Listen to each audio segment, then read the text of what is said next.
Right. Who was God being merciful to from everlasting? We're talking about the wisdom of God. Because you we're know, talking about the wisdom of God. Because if you answer that point, Wisdom it of debunks God. your point. No. That's the only reason why I'm going One to second. You're being inconsistent. No, we're talking about Proverbs 8, and you're doing the typical Jehovah's Witness trick that when you try to debate a passage, they jump to another passage. Are you aware? Are you going to make your argument or not? I'm going to respond to the passage. Right, make your argument then. Okay, so are you aware?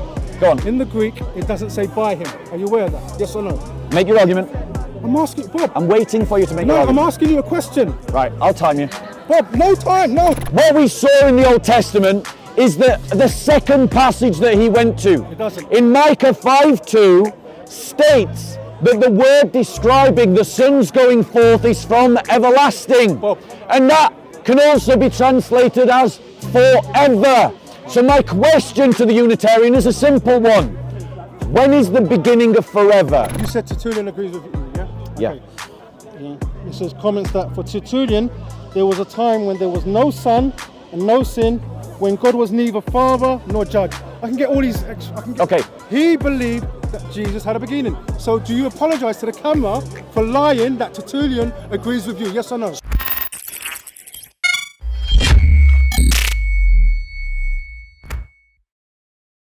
How are we doing? I'm all right. How are you, bro? Yeah, not too bad. We're meant to have a conversation.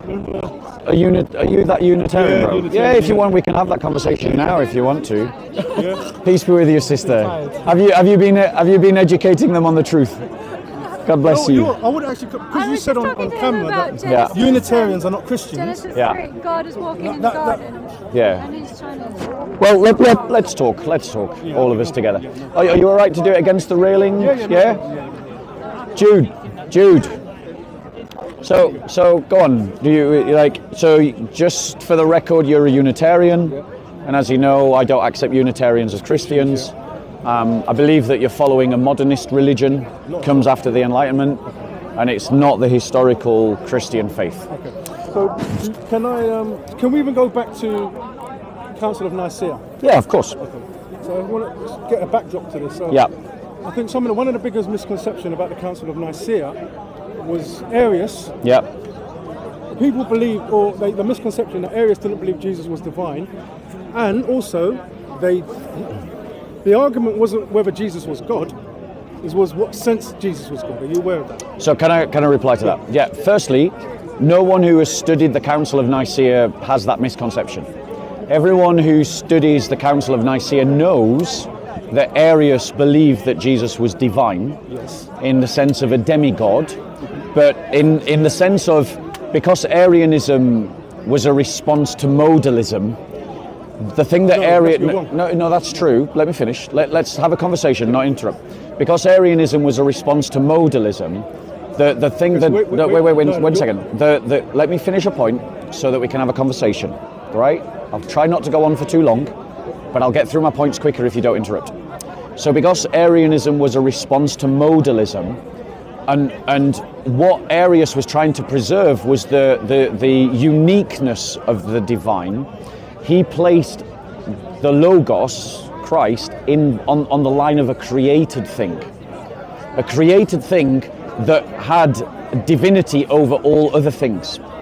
And that's what Arius believed. But a Christian, as his own Bishop Anthony rejected him and condemned him, believes that Christ is uncreated. And the debate at the Council of Nicaea was what was the relationship and the nature of the Father and the Son. The Trinity was not discussed at the Council of Nicaea, ever. And people who say that it was invented at the Council of Nicaea are just showing that they're ignorant of history. You just made a claim that Arius was in response to modalism, that's false. So where's your evidence for that? Well, it's just through looking at the history. I mean, I don't have the names now off the top of my head. Tertullian believed that Jesus was created. It's way before Arius. No, hold on one second. Tertullian, there's a debate about what Tertullian says. He said the Son was begotten. Yes, begotten, but begotten in this sense is the same sense that the light comes from the sun and is begotten of the sun. The light is not something that is separate from the sun. It is something that is an expression of what the sun is. You're wrong, Bob. Seriously. Well, I mean, this is your claims. Okay, so but the point is, but hold on one second. Let's be clear about something. Firstly, Tertullian isn't a church father. I'm not saying he is, but you're saying Right. that Arius is the one who. Tertullian is just an ecclesiastical writer. And there is debate among scholars of Tertullian about what he believed. And it isn't as simple as just saying, oh, he believed that the Logos was created. That's just not No, true. it's true. 100%. Anyway, I mean, but I don't believe what I don't have to believe. Let's just, Yeah, okay. for the sake of argument, just because it's a bit of a red herring to the debate, I'm just going to say because Tertullian teaches that Christ is created, and my answer to that is so what? I believe that Christ is uncreated. You're not debating Tertullian, you're debating me. So the Logos, who used the term Logos? Where did that term come from? Well, In first century. in the first century, it's in the Gospel of John, it's in the writings of John. So who So, was using it? one second, you're asking a question, allow me to answer. The thing is, if you ask a question, you've got to let me answer. So John is using the term Logos. You find it in his Gospel. In the beginning was the Word. The word there is the Greek word Logos.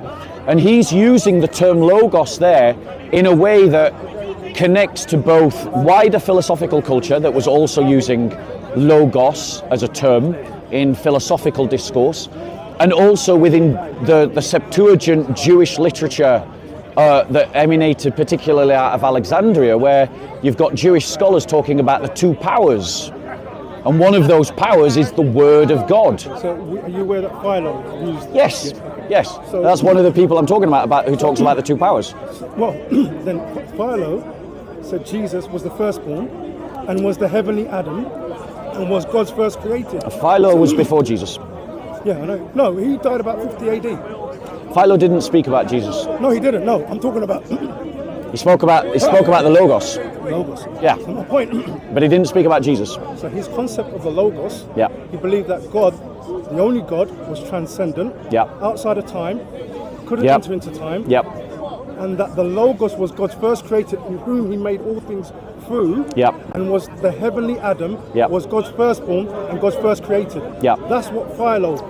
But Philo isn't a Christian, and we're not bound to what Philo says. What I'm saying is, We're bound to what the apostles and the prophets teach. And what the apostles and the prophets teach is that the divine Logos is eternal. show me. So let me ask you this question. It's just a logical question. Does God change? Depends on what context. Right. Does God change in that he becomes something that he is not, that he progresses in some quality that he doesn't already possess? Okay, so for example, there's the context in Malachi. I changeth not. Yeah? I think it's in Malachi 3. Yeah. And in that context, it's saying this. It says, and therefore, O Jacob, you are not consumed. And it says that they've forsaken my ordinances. And then it goes on to says, return unto me, and I will return unto you. So you believe God changes? No, I'm not saying. I'm just saying. Well, that's the question I'm asking you. Do you believe God changes? Well, in that context, all of his attributes, according to the Bible, are eternal, even his mercy. Right. So, if all of his attributes are eternal, is his word eternal? Is his look, let's talk about mercy. No. The reason why I know, the reason why I say One that- second. You're not controlling the conversation. This is a conversation about Christ. Yeah. It's a conversation about the word. can So I the ask you question a is, question? You believe yeah, mercy is we eternal? can do question for question. That's fine. But answer my question, and then I'll answer one of yours. So we don't need to be like Muslims. Let's have a nice, calm conversation. Do you believe that the word of God is eternal? The word of God is eternal. All his attributes are eternal. Right. So my question is, do you believe the word of God is eternal?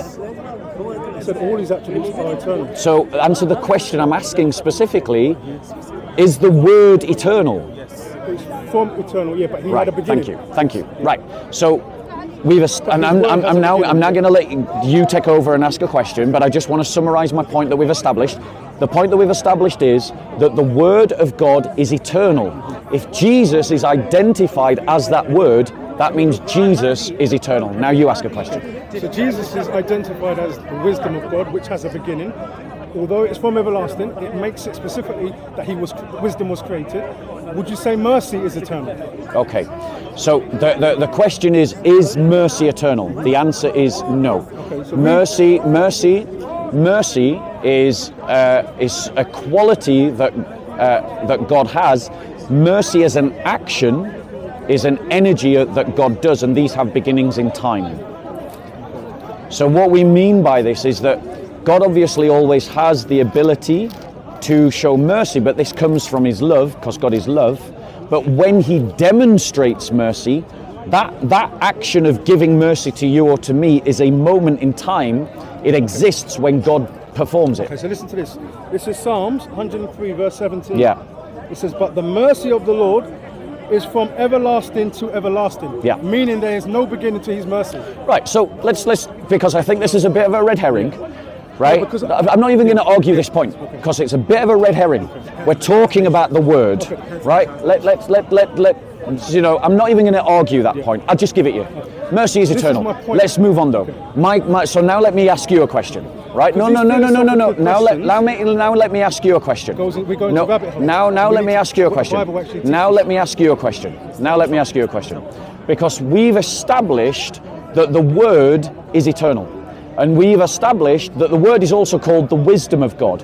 Are you trying to suggest to me that you believe that there was some point at which God did not have his wisdom? Well, shall we read what Scripture says? Forget about. Let's not. No, I want you to answer my question. I want us to go into the Bible because we'll come to that, but answer my question, please. The Bible doesn't say. No, hold on one second. And I don't want to say things that the Bible doesn't say. I want you to. This is my authority. We'll come to that, but I want you still to answer my question. I was courteous to you, and I did that. So now do the same. I'm going to answer what the Bible says. What I think from my own human understanding. My question to you, and if you don't answer my question, I'll just ask it again. Is are you suggesting that there was a point in time where God did not have wisdom?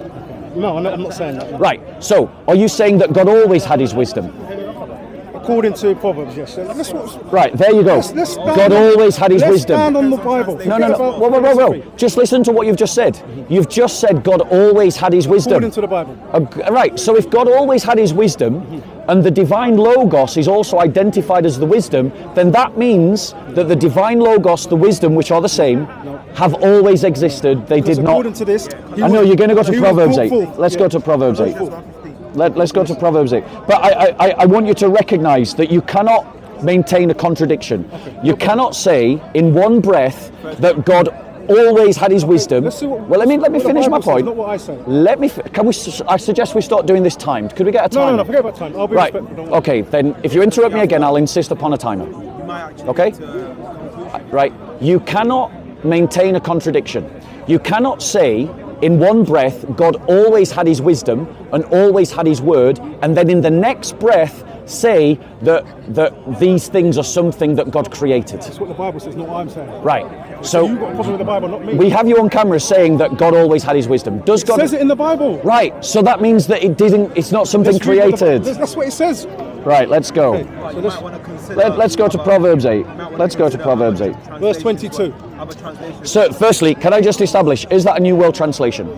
I'm not a Jehovah's Witness. No. Good, okay, because I wouldn't accept a discussion about the translation. I much prefer talking what the Greek actually says, but don't worry. I can get the Greek out if you want. No, for this. Well, I can get the Hebrew out for this passage if you want. Yeah, go on, let's go with verse 22. Go on. No, let's read the passage, all right? And we'll from verse 22, we'll read the whole passage and we'll discuss it verse by verse.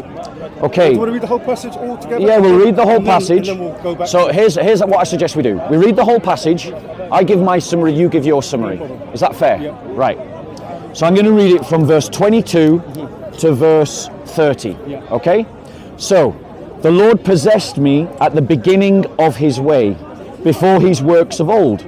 From everlasting I was established, from the beginning, from the earliest times of the earth. When there was no depths, I was brought forth.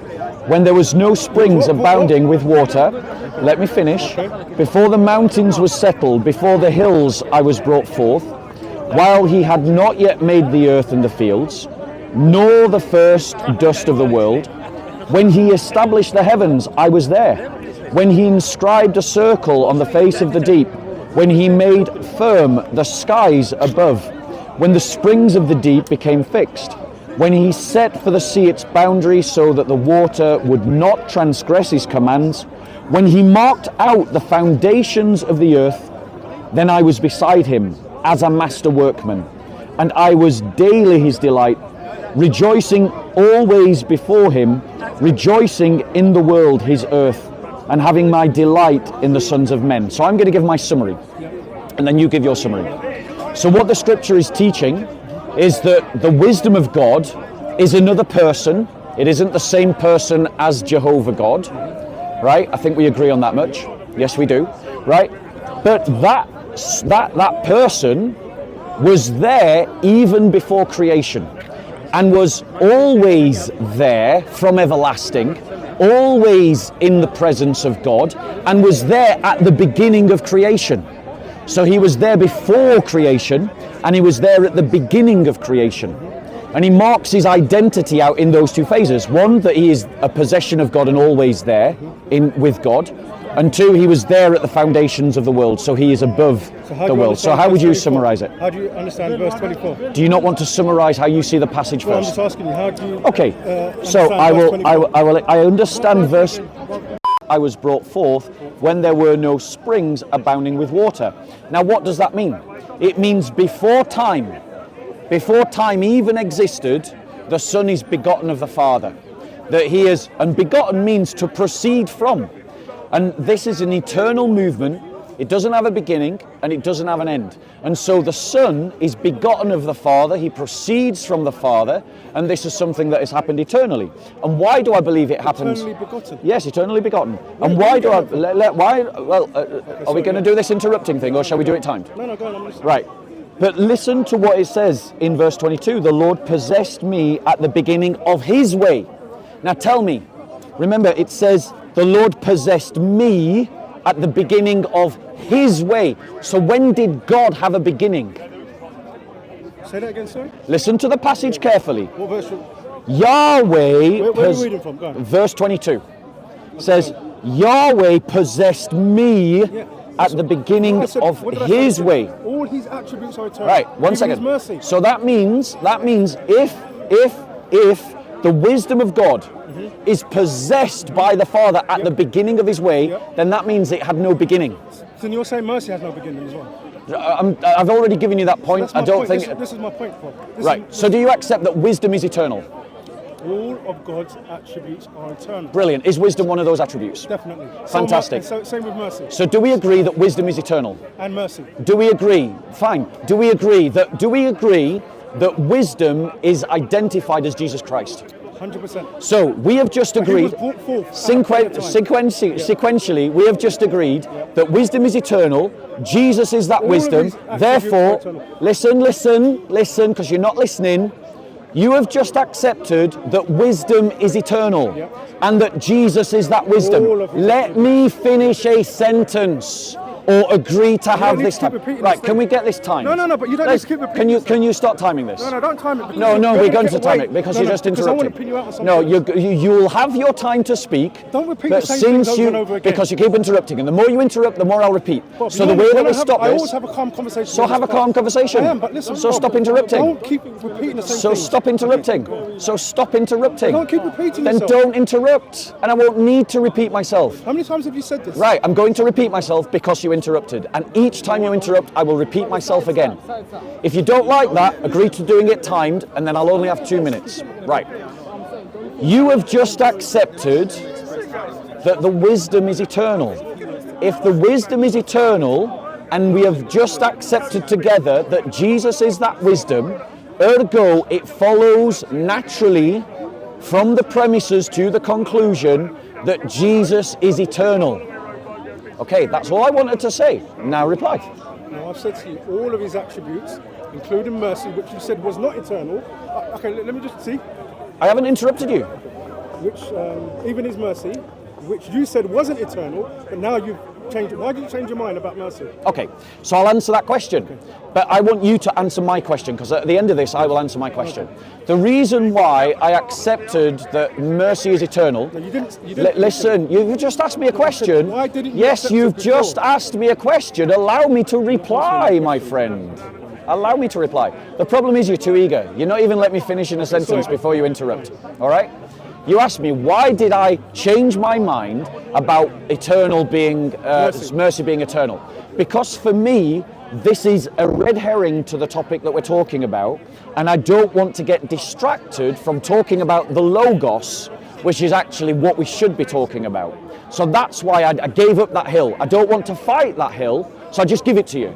So now so that we're not arguing about it, and so we can focus on the actual topic. That's why I just gave it up. The reason why I focus on mercy, if all of God's mercies are eternal. Right, yes, go on. But we recognize there is a point in time where God actually established his mercy or became merciful. Yep. Yeah. Same ways, the wisdom of God is eternal. Yep. But yet there's a point in time that it came forth. I don't understand how you cannot understand those two concepts. Do you understand what I'm trying to say? Right. So now let me ask you a question, because I wanted to ask you this question. When does God have a beginning of his ways? See, this is what I'm saying. You're not. Listen to all of his attributes are eternal. Great. So even if you're going to keep pinning me and saying, yes, when was wisdom? All of his attributes are eternal. Right, including his wisdom.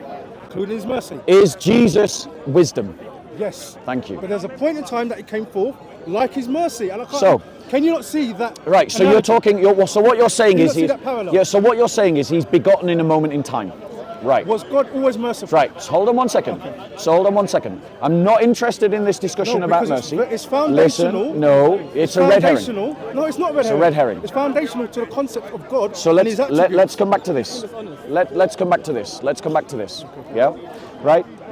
What we see in Scripture and what we agree is that the wisdom of God is eternal. Where we disagree is that you're saying that he's brought forth in a moment in time, right? I want to make sure that I understand you properly, so that I'm not misrepresenting you.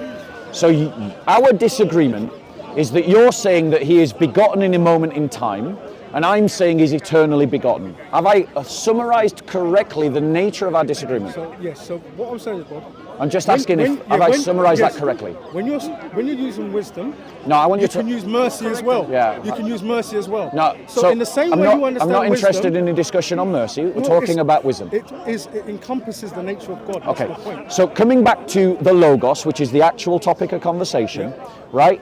We've established that God's mercy is eternal, right?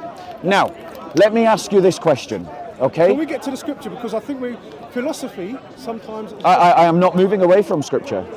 Can we go through John? Right, no, 1 second. 1 second. We've not finished in Proverbs. It's not finished in Proverbs. Because, listen...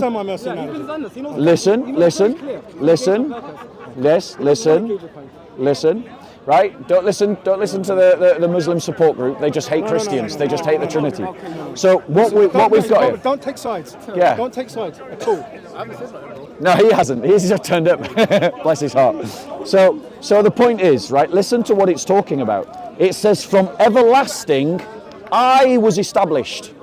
From everlasting, I was established. Mm-hmm. Now, it's using a personal pronoun there, right?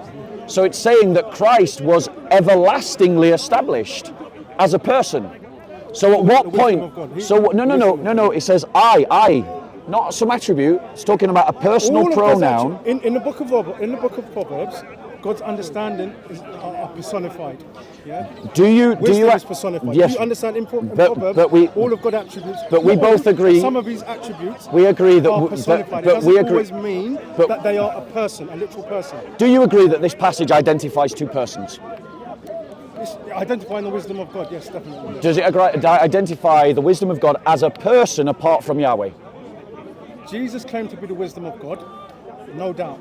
And the wisdom of God came forth. That's not my question. Coming forth, there's no concept in anyone's language, in the Hebrew or the Greek, in the Septuagint, coming forth is an eternal...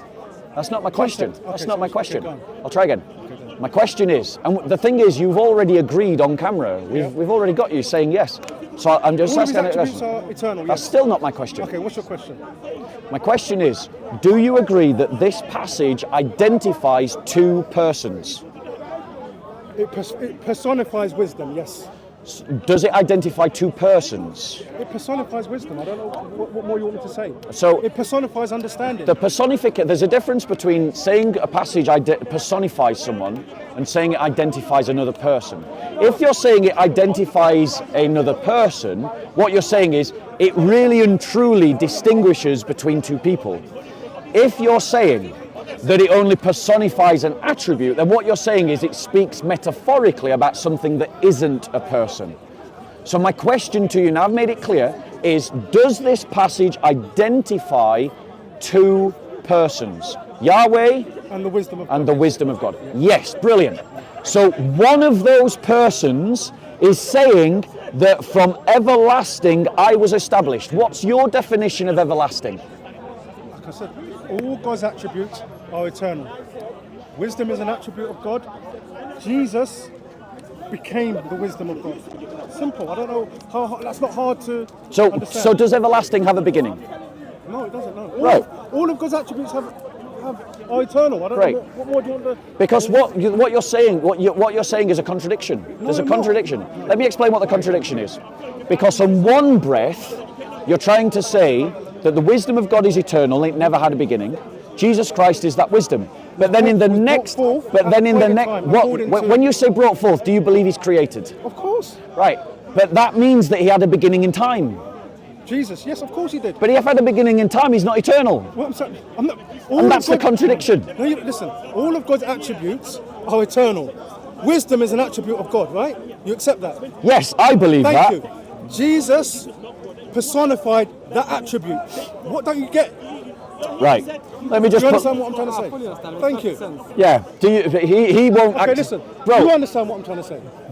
Bro. Be honest. You Bro, understand? you're talking to me. Okay. Talk to me. No, because right? I might not maybe making sense. You are not making sense. Thank you. Because you are asserting two contradictory things. Go on. You are saying in one breath that God's wisdom is eternal and that Jesus Christ is that wisdom. But then in the next breath, you're saying that Jesus Christ is created. No, I'm not saying that. Something that is created is not eternal. I said all of God's attributes are Yes. eternal. Great. And is Jesus that attribute?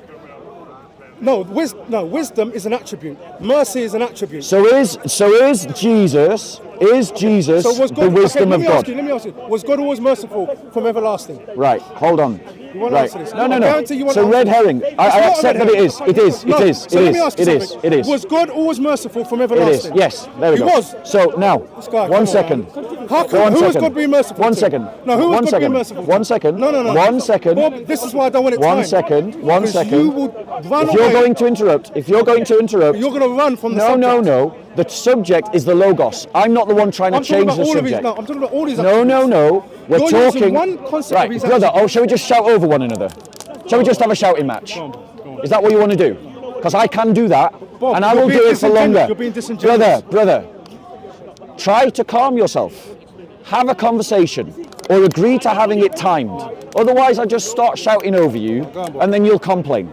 Go on. I don't want to do that. I would like to have a conversation with you. Okay.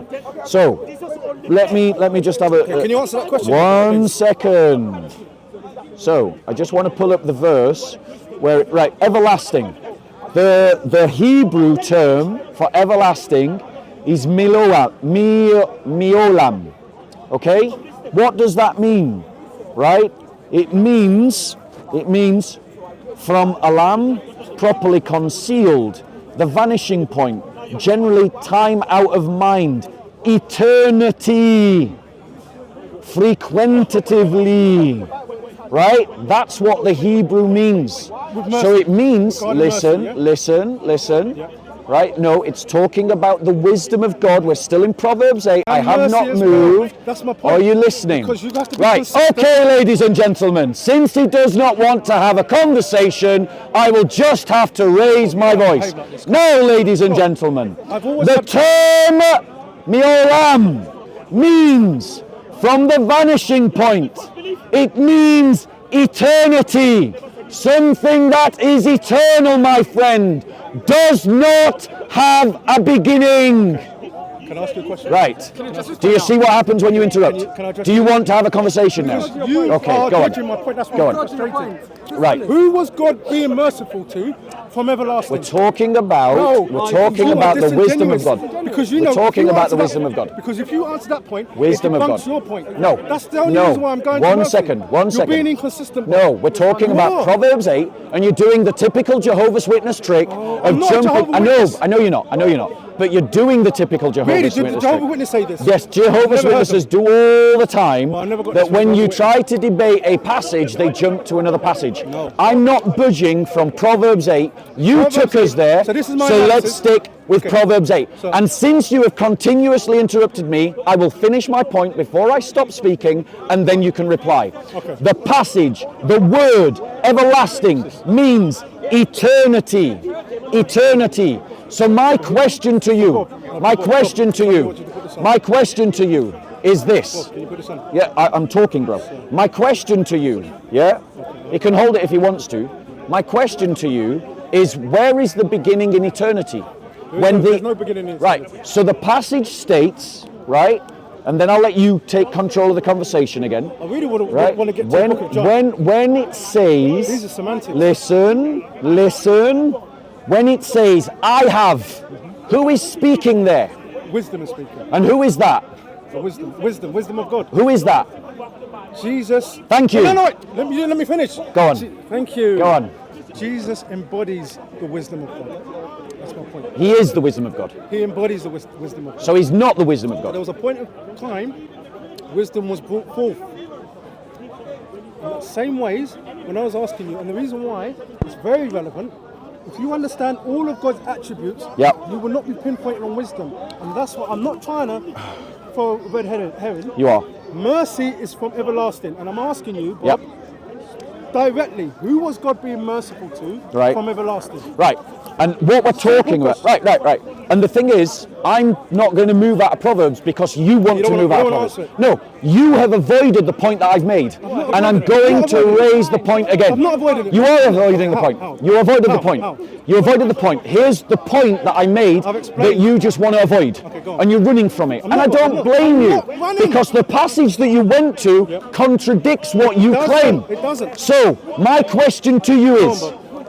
where is the beginning of an eternal continuum? All of God's attributes are That was eternal. not the question. There is no beginning in eternity. Thank you. So when he says, I was established from eternity, what does that mean? All of God's attributes are eternal.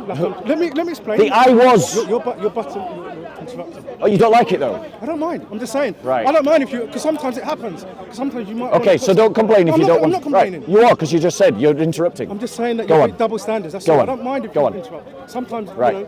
you need to pin people down. Yeah. It's not a problem at all. Go on. The point I'm trying to make is this point. All of God's attributes are eternal. Yep. But there are point in times that they are brought forth. Yep. Same with wisdom, same with mercy, same with understanding, and all of God's attributes. Yep. So what I'm trying to say is, yes, the wisdom of God was eternal. All God's attributes are eternal. Right. Jesus, at a point of time, Yep. embodied it when Right. he was brought forth. Can I reply to that? Right. So I hear what you're saying, You might not agree. right? But there is a contradiction in what you're saying. Why? I'm trying to get you to see that.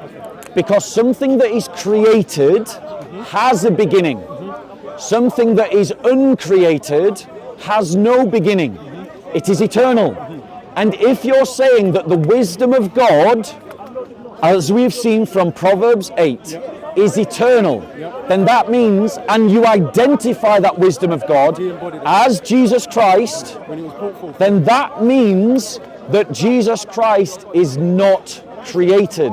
And your contradiction is you're trying to say that Jesus Christ is the wisdom of God and the wisdom of God is eternal, but Jesus Christ is created, but wisdom is not created. That's a contradiction. So let's read the passage. I have been doing that. So I have been it doing says that. it's from everlasting. Right, yes. There was a point in time it was brought forth. From everlasting. So Wait. Let's read it. Read it. Right.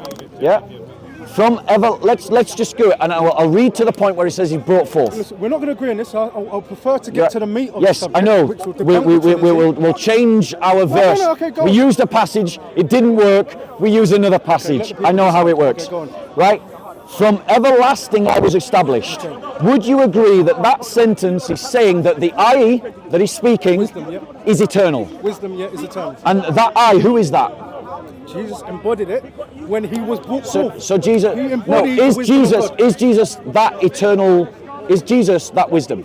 So, if Jesus is saying wisdom existed, I want to be clear.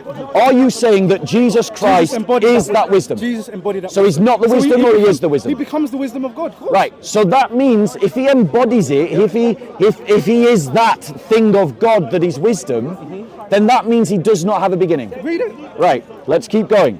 From everlasting I was established, from the beginning, from the earliest times of the earth, when there was no depths, I was brought forth. Okay. Right. Now, one second. Now, What's the meaning? yeah, I'm going to give it. You went to the Hebrew. I'm going to give What it. does it mean for brought forth? I'm going to give it. Thank you. I'm going to give it. Do you want the Hebrew as well? Yes. Yeah, we'll pull up the Hebrew. But first, what it means? Yeah, let's pull up the And it will Hebrew. debunk your claim. No, let's pull it up and then let's look at it. Okay. Okay. There's no eternally coming No. forth. Doesn't make sense. If it's before creation, it's before time. We'll see. And if it's before time, then it's eternal. We'll see. Right. What verse are we in? Proverbs 8. Let's just pull it up. Proverbs 8. Do you want to get your Bible out, bro? Proverbs 8. When there were no... Right, so we're looking at 23 and 24. So, the Hebrew, yeah, when there was no, I was brought forth. So here's the Hebrew, right? The Hebrew comes from, here we go, it means to bear, to bring forth, to carve, to dance, to drive away, to fall grievously, fear, form, great, grievous, hope, Luke, make, be in pain, origin, or keel, a primitive root properly to twist or to twirl, a circular or spiral manner, specifically to dance, to writhe in pain. That's the Hebrew. And it comes from chul, right? Now, where is the sense of beginning in time come from that verse? Right? Now, that look, let me double check that. Listen. I was brought forth. Okay. Yeah, chul. Yeah. Now, do you see that the metaphor that we get from Proverbs 8 is that God is doing something akin to dancing. That he is doing something that is within himself, because creation isn't there. In this passage, in verse 24, it's talking about when there were no, right, and that comes from the verb, it comes from the substantive particle of a negation, ayin. And ayin, as it from a primitive root meaning to be nothing or not to exist, a non-entity, generally used as a negative particle. So in other words, the passage is saying, listen, because I'm giving you a lesson in Hebrew here, when it says, listen, because I've spoken to Josh about these. listen, Something different.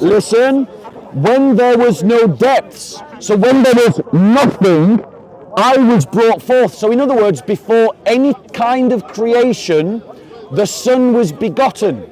If the Son was begotten before any kind of creation, that must include time, and therefore the Son is eternally begotten. That's what your passage says. So it's used. You're only just... How do I say? It's used 3 times, and every time it's. What's the word? Chul. No. How? So you're, I don't know. Which? What are you reading? This is a Hebrew interlinear. Hebrew interlinear of which word? Okay, let's go back. Right. Brought forth. Yeah. I was brought forth. Sorry, Yeah. Which means is how Hawalaleti. Okay, so let's go to the meaning of it. Yeah. So I think you must have pressed the wrong. No, I didn't. Okay, so let's go. No, I didn't. It's not chul. No, I'll show you. Right. We just need to make sure. You're in verse 24. Yes. Right. Hawalaleti. Look, yours says Hawalaleti. Mine says Hawalaleti. Talking about the same word. Right. It comes from the part of speech that so what I didn't make clear is I gave you the transliteration. Okay.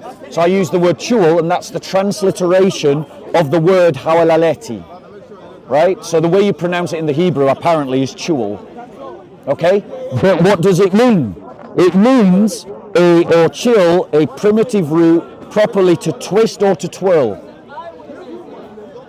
There's no sense of time there. But in the rest of verse 24, right, please come with me from your interlinear. Please come with me from your interlinear, the bit where it says, when there was nothing. Right? So that's right at the beginning, when there were no depths. Sorry, Bob, 1 second. When it says, when there were no depths, the transliteration is ayin. Yes, ayin. Right? So it was used in Psalm No. 51. No, let me let's understand context. So you didn't listen to anything I said? Listen, I'm just saying, listen to I'd like you to respond to what I said. No, listen to the context. You're not going to do that. Fair No, enough. just Bob. Okay, go on. The context is in Psalm Proverbs. 51:5. No, that's not the context. No, let's just see what you're saying makes sense. No, the context is in Proverbs 8. Go to Proverbs 8. That's the context. You just said, let's listen to it in context.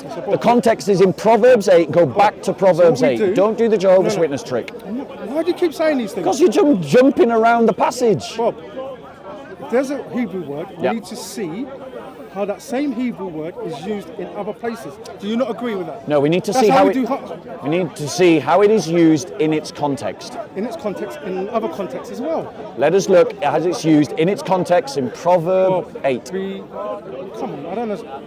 If it's used in this context, it'll Make be your used- argument from Psalms. It's irrelevant to Proverbs 8, So but Psalm go on. 51, Yeah. verse 5. Yeah. What does it say? Do you want me to get it up or do you want It's your point. You make it. I'm sticking with Proverbs 8 and I'm not shifting. You wanted to go to Proverbs 8. I'm not budging Someone from get Proverbs 8. 51:5. You get Psalm it. 51:5. You get it. Bob, this is not a Right. debate. This is about coming to truth. Why? What? No, it isn't, bro. You're here to score points. Really? Yes. Bob, really? You're not. Because the passage is stating very clearly, Bob, why right? do you want to see how it's used in other contexts? Because somebody's in this disingenuous. context, Yes, and we have to use. we're talking how about that works. Proverbs 8. Why are you frightened of Proverbs 8? I'm You not. were the one that went there. No problem. Right, well, let's stay there then. Okay, so I want to see. Go back to Proverbs 8. That word brought forth. Right? Let's see how it's used Somewhere else. in the Bible. Yeah, why not? Why not? No. Let's see what's being said in Proverbs 8. You're running from the fact Where? that it's What am gonna- I running from? because Proverbs 8? It's going to expose you. No. Make your point, bro, because it's You're irrelevant to what we're this saying. word Go on. means to dance, yeah? Look, what it is. No problem. No. That's what you're saying. Hold on one second. What I said was, because you weren't listening, you were just looking for your next argument. What I said is that its origin is from chil, right? Which you pronounce keel, which is a primitive root, properly to twist, right? Or to whirl, specifically to dance or to writhe. What translation? Now its usage, right? If you're looking for how it can be translated, I'll tell you. It can be translated in some context as tremble.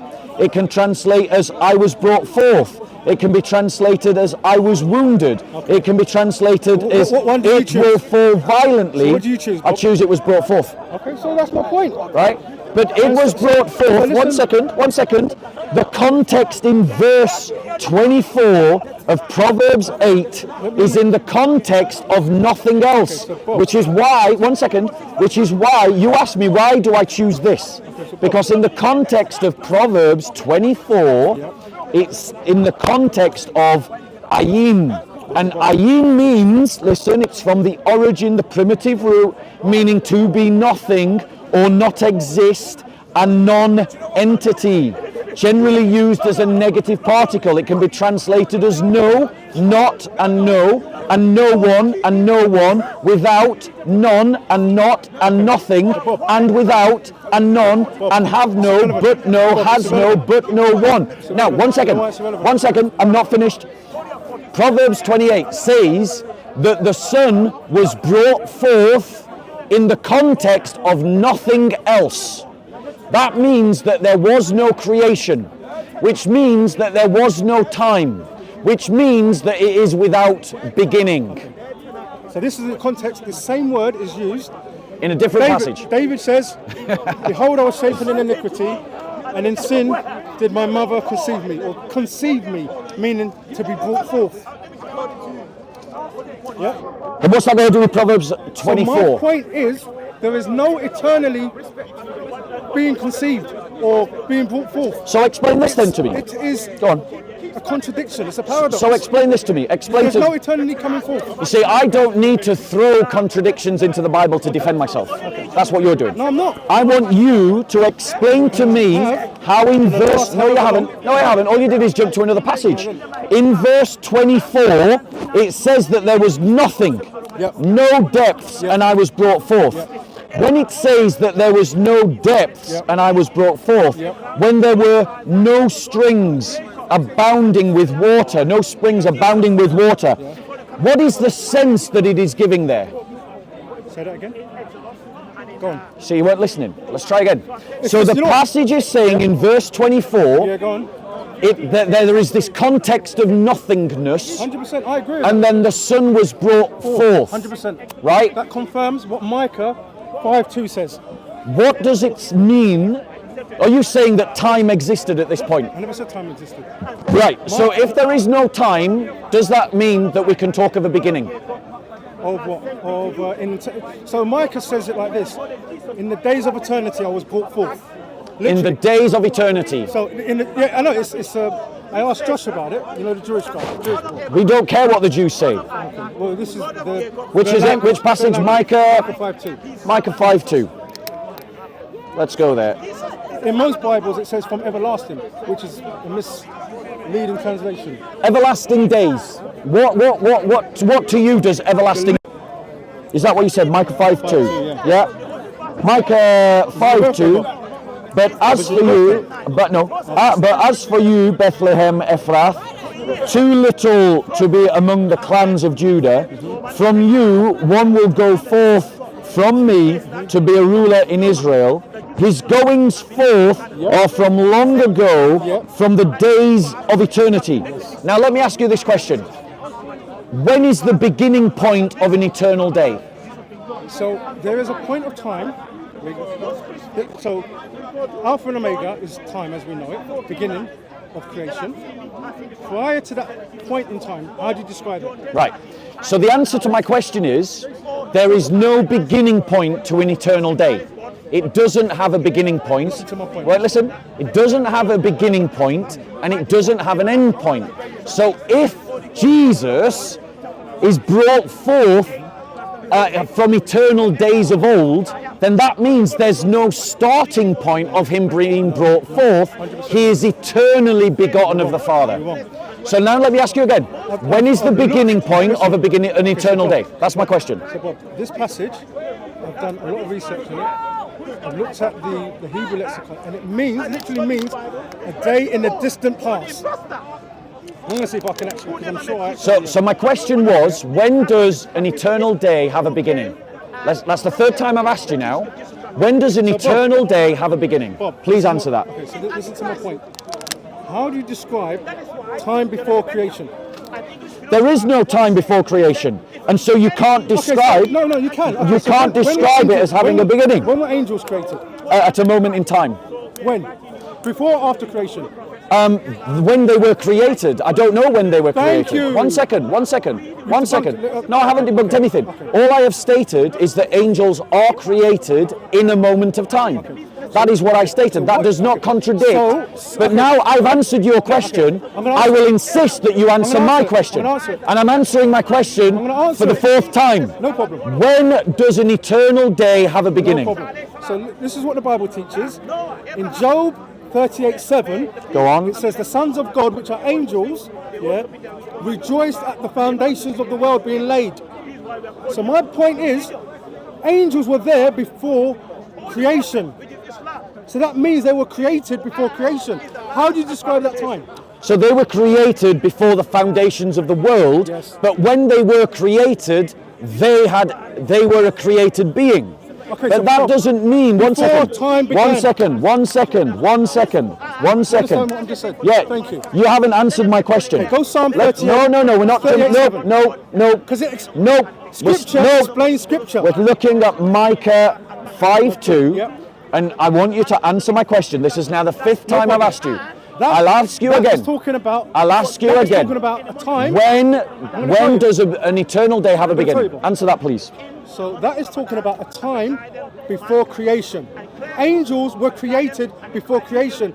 That's why they could rejoice at creation. So I'm asking you, Bob, when were angels created according to the Bible? Right. So you've not answered my question. I did answer it. Coming You didn't to like the answer. You didn't like the answer. Coming to Micah 5 verse 2. Yeah. Look, I just want to make sure that I've got the right phrase. Well, it's not personal, Okay. by the way, you know. No, bro, I do know actually like you know that. I really do. and I I like the you. work that you do, I like seriously. I like the work that you do, and I wish you would become a Christian. You know, I want you to become a Bob, you know Christian. what? I used to be where Listen, you were. usage of the word in the Hebrew. Always, ancient time anymore, continuance, eternal, everlasting, long, of old, perpetual, at any time. This is what I got. Compare, right, listen. This is what I was. How can it be translated? Forever, ever, Bob. everlasting, Bob. perpetual, forevermore, Is a Hebrew of old, Jesus and an everlasting, too. and an everlasting, old, ancient, from everlasting, ever, never, shall never, and ancient, from of old.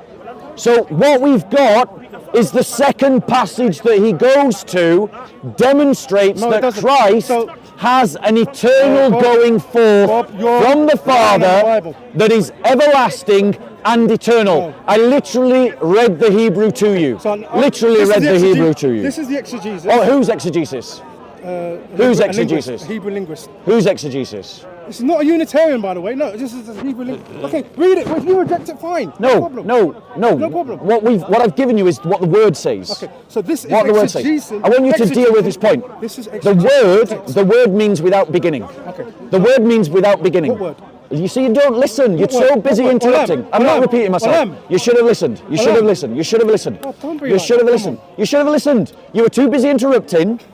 You're too. No, You this don't is know. not way to debate. Well, This this is is where you shouldn't interrupt. No, no. Then this is the problem with people: is they interrupt, and then when I don't jump through their hoops, they complain. No. What I said to you, if you had been If I said bothered, you something see, you're and not you- listening no, now. no, if I said So, something- ladies and gentlemen, Bob. what we saw in the Old Testament is that the second passage that he went to It doesn't. in Micah 5:2 states that the word describing the son's going forth is from everlasting, Bob. and that can also be translated as forever. So my question to the Unitarian is a simple one: when is the beginning of forever? Okay, Bob. First of all, you didn't answer my question when it came to mercy, right? Two, you didn't answer my question. When were the angels created?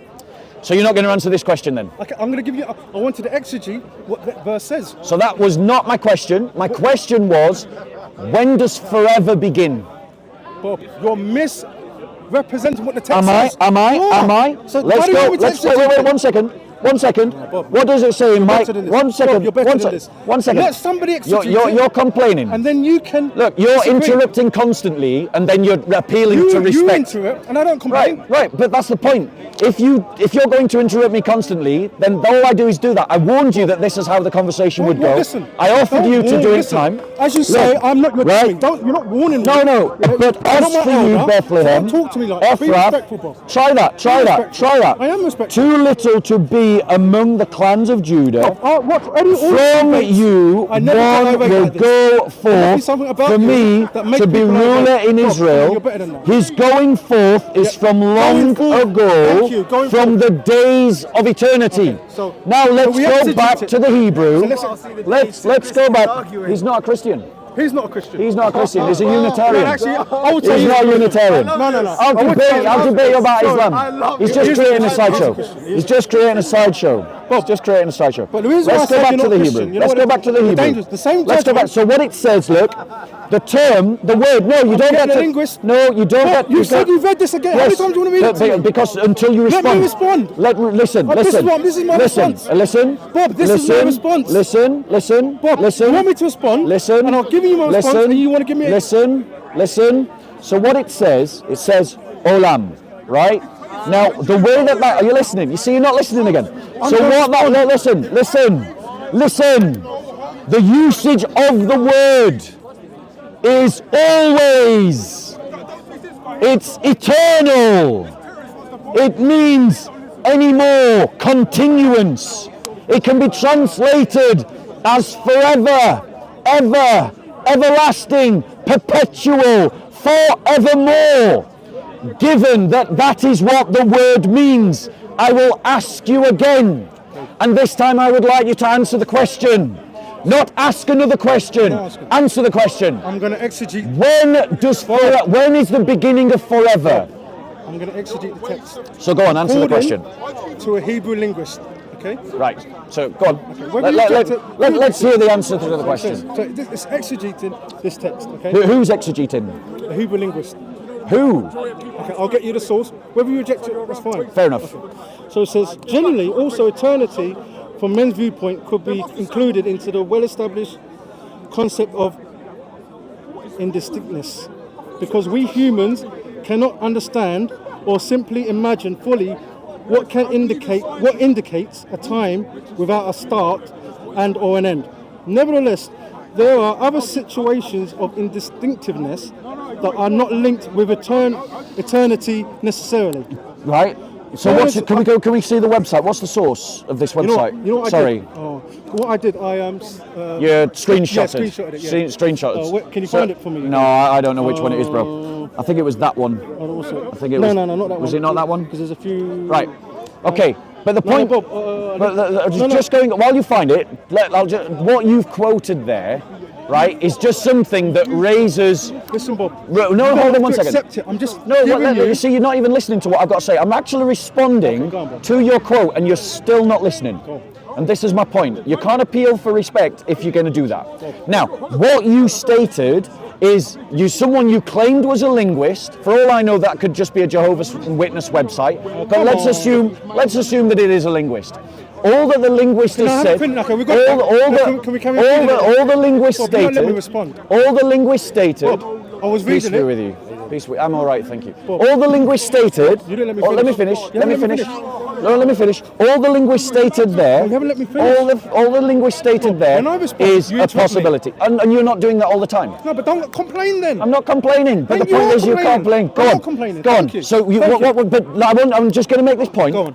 That all your linguist, if he is even a linguist, has stated, all that he has done is say that in some context it doesn't mean eternity. That doesn't mean in all context, doesn't mean in every context, and it doesn't mean specifically in this context. Finish it and then respond. Go on. Okay, thank you.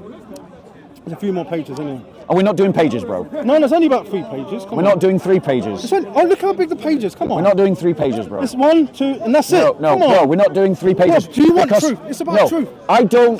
Here's what I want. Bob, do you really want truth? No, what I want, bro. Come on. No, bro. What I want is for you. I'm saying you're in error with this passage. And I'm saying, bro, you're not a Christian. Bob, you can say what you want. At the end of the day, and I want you to become a Christian. You're not my judge. Right? Yeah. Now, remember, the same judgment that you judge me, that judgment's going to be placed on me. Finish your quote from this linguist. We're not doing 3 pages, though. Because we're discussing... I'm responding to this passage. Right. Does this linguist... One second. Does this linguist identify Micah 5:2 as the point he's talking about? But you let me read it, and then you can respond. I want you to answer that question. Does this... Yes, it will do. It will do. It will do. Yes. Right. Can we go to that bit then? Let's go to that bit. Okay. So let's go to that bit. So to give context, because if I just go to its conclusion, bro, listen. Bob, this is about truth. It's not about just a quick... No, this is about you trying to win an argument. No. It's not about truth for you. You believe you have the truth.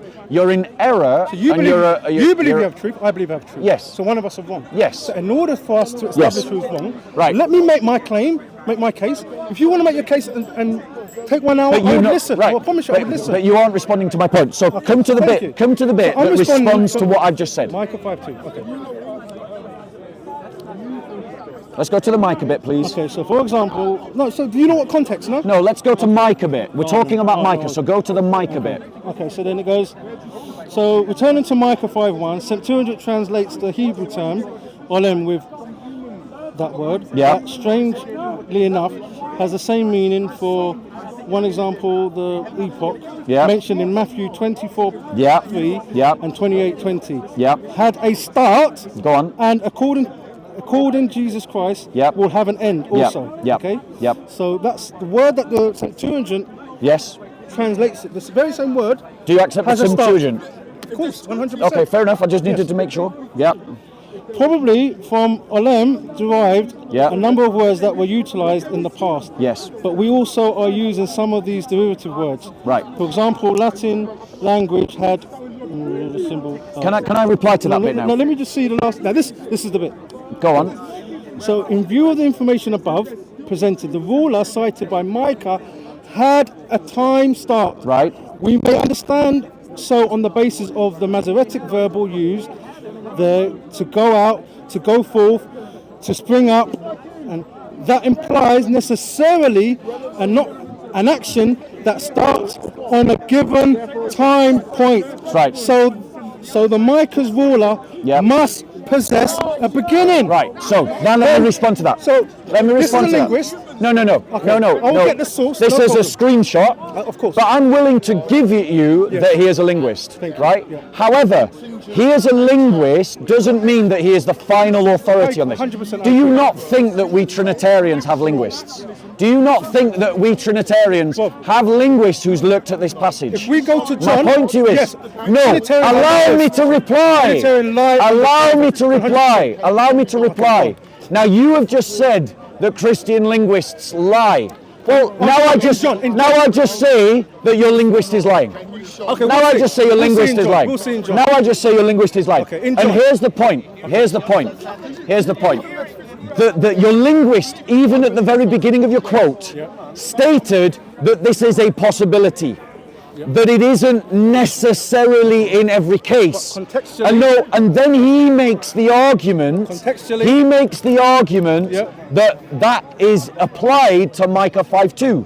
I simply disagree. Well, okay. I simply so you know disagree. better than the Hebrew linguist. I know.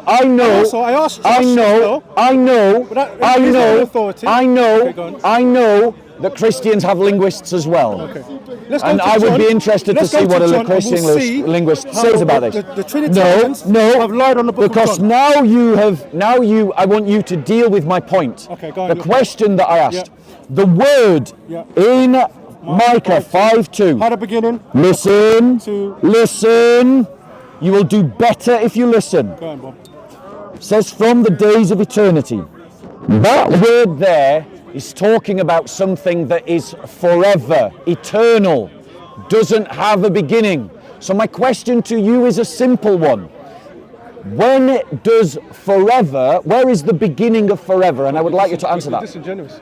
Are you going to answer that question? I gave you the exegete. No, you didn't. Okay. You gave me a linguist's opinion. And opinions are like belly Who knows buttons. better than you, right? No. 1 second. One, we haven't even established who's Granted. speaking. Granted. As far as I know, that could be a Jehovah's Witness No problem. website. Okay. Right? You need to bring who he is. No problem. So right? okay, And then so I'll bring what my we- linguist. okay, so what we- And then what we'll establish is that opinions are like belly buttons among scholars. Everybody's got one, but you still have not actually answered my question. Okay. And my No problem. question for the last time, before we move on, Okay. my question for the last time is when is the beginning of forever? Okay. So, based on the context, Where in this context? Show me. so what I've just read to you. No. You read a linguist. Where in this In the context? days of eternity, Yes. the going forth. When do they have a beginning? Okay. So that's why I asked you, when were angels created? Right. You can't answer it, can you? Because I don't know when angels were created. They were created before. Were this they creation. created? Were they Look, created? Angels weren't creation. Were they created? Angels are eternal. Is that what you're telling me? Right. No, 1 second. 1 second. So you're saying that Jesus Christ is created like the angels. Yeah, of course he's Right. created. Yes. So let's- That's what firstborn means. That's what beginning of creation. No. Firstborn does not mean that. It doesn't. No. Firstborn in the term of Colossians. In the term of Colossians, Doesn't mean firstborn. preeminence, doesn't mean Yes, it preeminence. does. No, it doesn't. It's in Okay. the I'll entirety prove- of the I'll context. prove to you it Let's is- come it to doesn't. Colossians So then. let me ask you this question, Bob. Let's come to the Can I ask you this Colossians. question? Who was God's firstborn? Right, bro. No, can I ask you this? Who No. was God's firstborn? Listen to me. No, Bob, I'm asking you a question. Yeah. Who was God's firstborn? Listen to me. Listen to me. You're gonna, as long as you answer. 'Cause Listen I've to me. asked you Listen over to 3-4 me. questions that you haven't responded to. Listen to me. And yet you keep asking me questions Because saying that I haven't responded. The when reason I have. that you haven't, you're not answered a single haven't question answered I've asked any of you. mine. Because I don't need to answer questions to someone who's not answering questions. Well, then fine. So you start answering questions and I'll start answering so what questions. did I not answer? Right, let's come to Colossians. The people No, can no, just no, review no, the no, video. we're not going there. I'm asking you Let's a come to question. Colossians. No, no, no, Because no, you no, just no. lied about the Bible. No, I haven't. Yes, you No, have. I haven't. So you let said me- it. You said that firstborn is not about preeminence. That's what you think it means. That's again, you say I'm wrong. Yeah, you are wrong. So let's look at Colossians in context. Can I ask you a question? No, well, one let second. me ask you a question first. No, I'm going to read the passage. I want to ask you a question first. Right, do you want to do this timed? Bob, I want to ask you a question. Do you want to do this timed? You come here and you don't... Go on, ask your questions and then I'll read Colossians. Thank you. Go on, ask your Why question. does it have to be so hard, Bob? Because Why? you're making it hard. No, I'm asking you a simple question. No, you're not. All you're doing is talking over me constantly, interrupting, not answering questions, and Bob, jumping calm from down. passage to passage. Bob, no one is upset. Bob, I love you. No one is I've got so upset. much love for you. No one is upset. And, I love the passion. Right, but you see, like this I offered you the timing, and you should have took it. I don't want time. So ask your question, and then I'll read Colossians. What's your question? Who was God's firstborn? Right. So now let me read the passage. You're not answering. I'm going to. I will. I'm who going was to. God's first right. creation? So the passage, ladies and gentlemen. Bob, why don't you answer the question? He is the image of the invisible God, Bob, the firstborn of all creation. What does that mean? For by him all things were created. It doesn't say by. It doesn't say by. Please don't tap my Bible like that. Please don't tap my Bible like that. It doesn't say by. Listen, Bob. listen. Go. For by him all things were created, Bob, go to the Greek. both in the heavens and on the earth, visible and invisible. And this is the bit that demonstrates that firstborn is about preeminence. No, it doesn't. Because listen to the context. Whether thrones or dominions, or rulers or authorities, all things have been created through him and for him. He is before all things. Bob, it doesn't in say him all things hold together. He is also the head of the body, the church, and he is the beginning, the firstborn from the dead, so that he himself will come to have first place in everything. Okay. So the context of the passage is saying that Christ is the firstborn. But when you listen to what it means by firstborn, it's talking about in preeminence. And how do we know that? He is because he is preeminent over all dominions and powers. I agree, he is preeminent over the church. He is preeminent amongst those who have been raised from the dead. And what we see, ladies and gentlemen, is that others were raised from the dead before Jesus Christ. But Jesus Christ is the first in preeminence over them. Ladies and gentlemen, the point that I'm going to just speak to them because you're not listening. Ladies and gentlemen, the Unitarian is saying that this doesn't mean preeminence. The only way he can sustain that argument... he does. Oh, he does. Let me respond. Oh, he does. Bob, engage. Thank you. This is not the way to do a debate. Come on. Bro, stop interrupting, and then you'll get better at it. You'll get more out of me when you stop interrupting. I'm more civilized than you. Brilliant. You'll get more out of me when you stop interrupting. No, I'm not interrupting. You have constantly interrupted, bro. You're constantly. Saying things, so you just said... So answer the question. So listen. So deal with the passage. Okay, Bob, I've made the case that it's about preeminence. So reply. Go on. So it says by him, yeah? Do you think it means by him? That's not the question. Okay. So what we're talking about is the passage demonstrates Christ is preeminent. Respond to that. Go on. Okay, let me respond. So make your argument. In the Greek, it doesn't say by him. It's a mistranslation. It says in him. Are you aware of that? Deal with the argument I just made. You just read the whole passage. Deal with the argument then. And I'm going to deal with the whole passage. Deal with the argument. So are you aware it doesn't say by him in the Greek? Deal with the argument. I'm responding to your... Well, go on then. Okay, I'm asking you a question. Right, so, ladies and gentlemen... You're not going to answer any question. I want you to deal with the argument I've just made. So go for it. Go for it. Are you aware... Are you going to make your argument or not? I'm going to respond to the passage. Right, make your argument then. Okay, so are you aware... Go on. In the Greek, it doesn't say by him. Are you aware of that? Yes or no? Make your argument. I'm asking... Bob. I'm waiting for you to make your argument. No, I'm asking you a question. Right, I'll time you. Bob, no time, no. Because, Bob, I'm asking you don't. The reason why you don't want it timed because you don't want me to pin you down, and that's why I don't want it timed. I'm asking you a question, and you say make your point. How does that make sense? I'm asking you a question, respond, or just say you're not going to respond. I'm not going to respond. Make your argument. So what's the point of us dialoguing if you're not going to answer my question? We've not been dialoguing at any point in this conversation. You have interrupted me continuously. You ignored my questions, and you jumped around the passages as well. Right. So stop complaining and make your argument. I'm asking you a question. You're not Are you going to make your argument? I'm asking you a question. You're not going to answer them. Correct. Now make your argument. So what's the point in us? So make your argument. Okay. So from the passage. So who was God's firstborn? Make your argument. Okay. So in the Old Testament, yeah, there are about 132 times firstborn is used. Right, go on. Yeah, 132 times. Yep. What's your understanding of the term firstborn in the Old Right. Testament? So once again, my Unitarian friend has jumped away from the passage. No. I've made an argument from the passage. What's the argument you made? And what the passage what's the argument? actually What do you want me to states. respond to, Bob? What about the What do you want argument me to actually respond to? states? And notice he's what interrupting do you want me to respond continuously. to? The passage clearly demonstrates that firstborn is about preeminence. And how do we know that it's about preeminence? By reading the passage in full. What does it say? It says that Christ is the head over every dominion and power.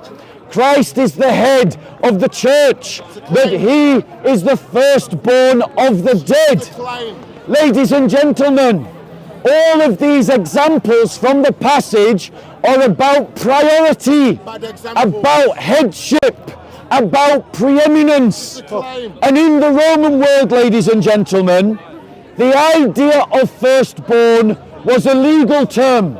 If you didn't like your genetically firstborn son, you would reject them and you would adopt a son and you would declare him your firstborn, meaning that he would inherit all that was yours, ladies and gentlemen. And the epistles are using that term.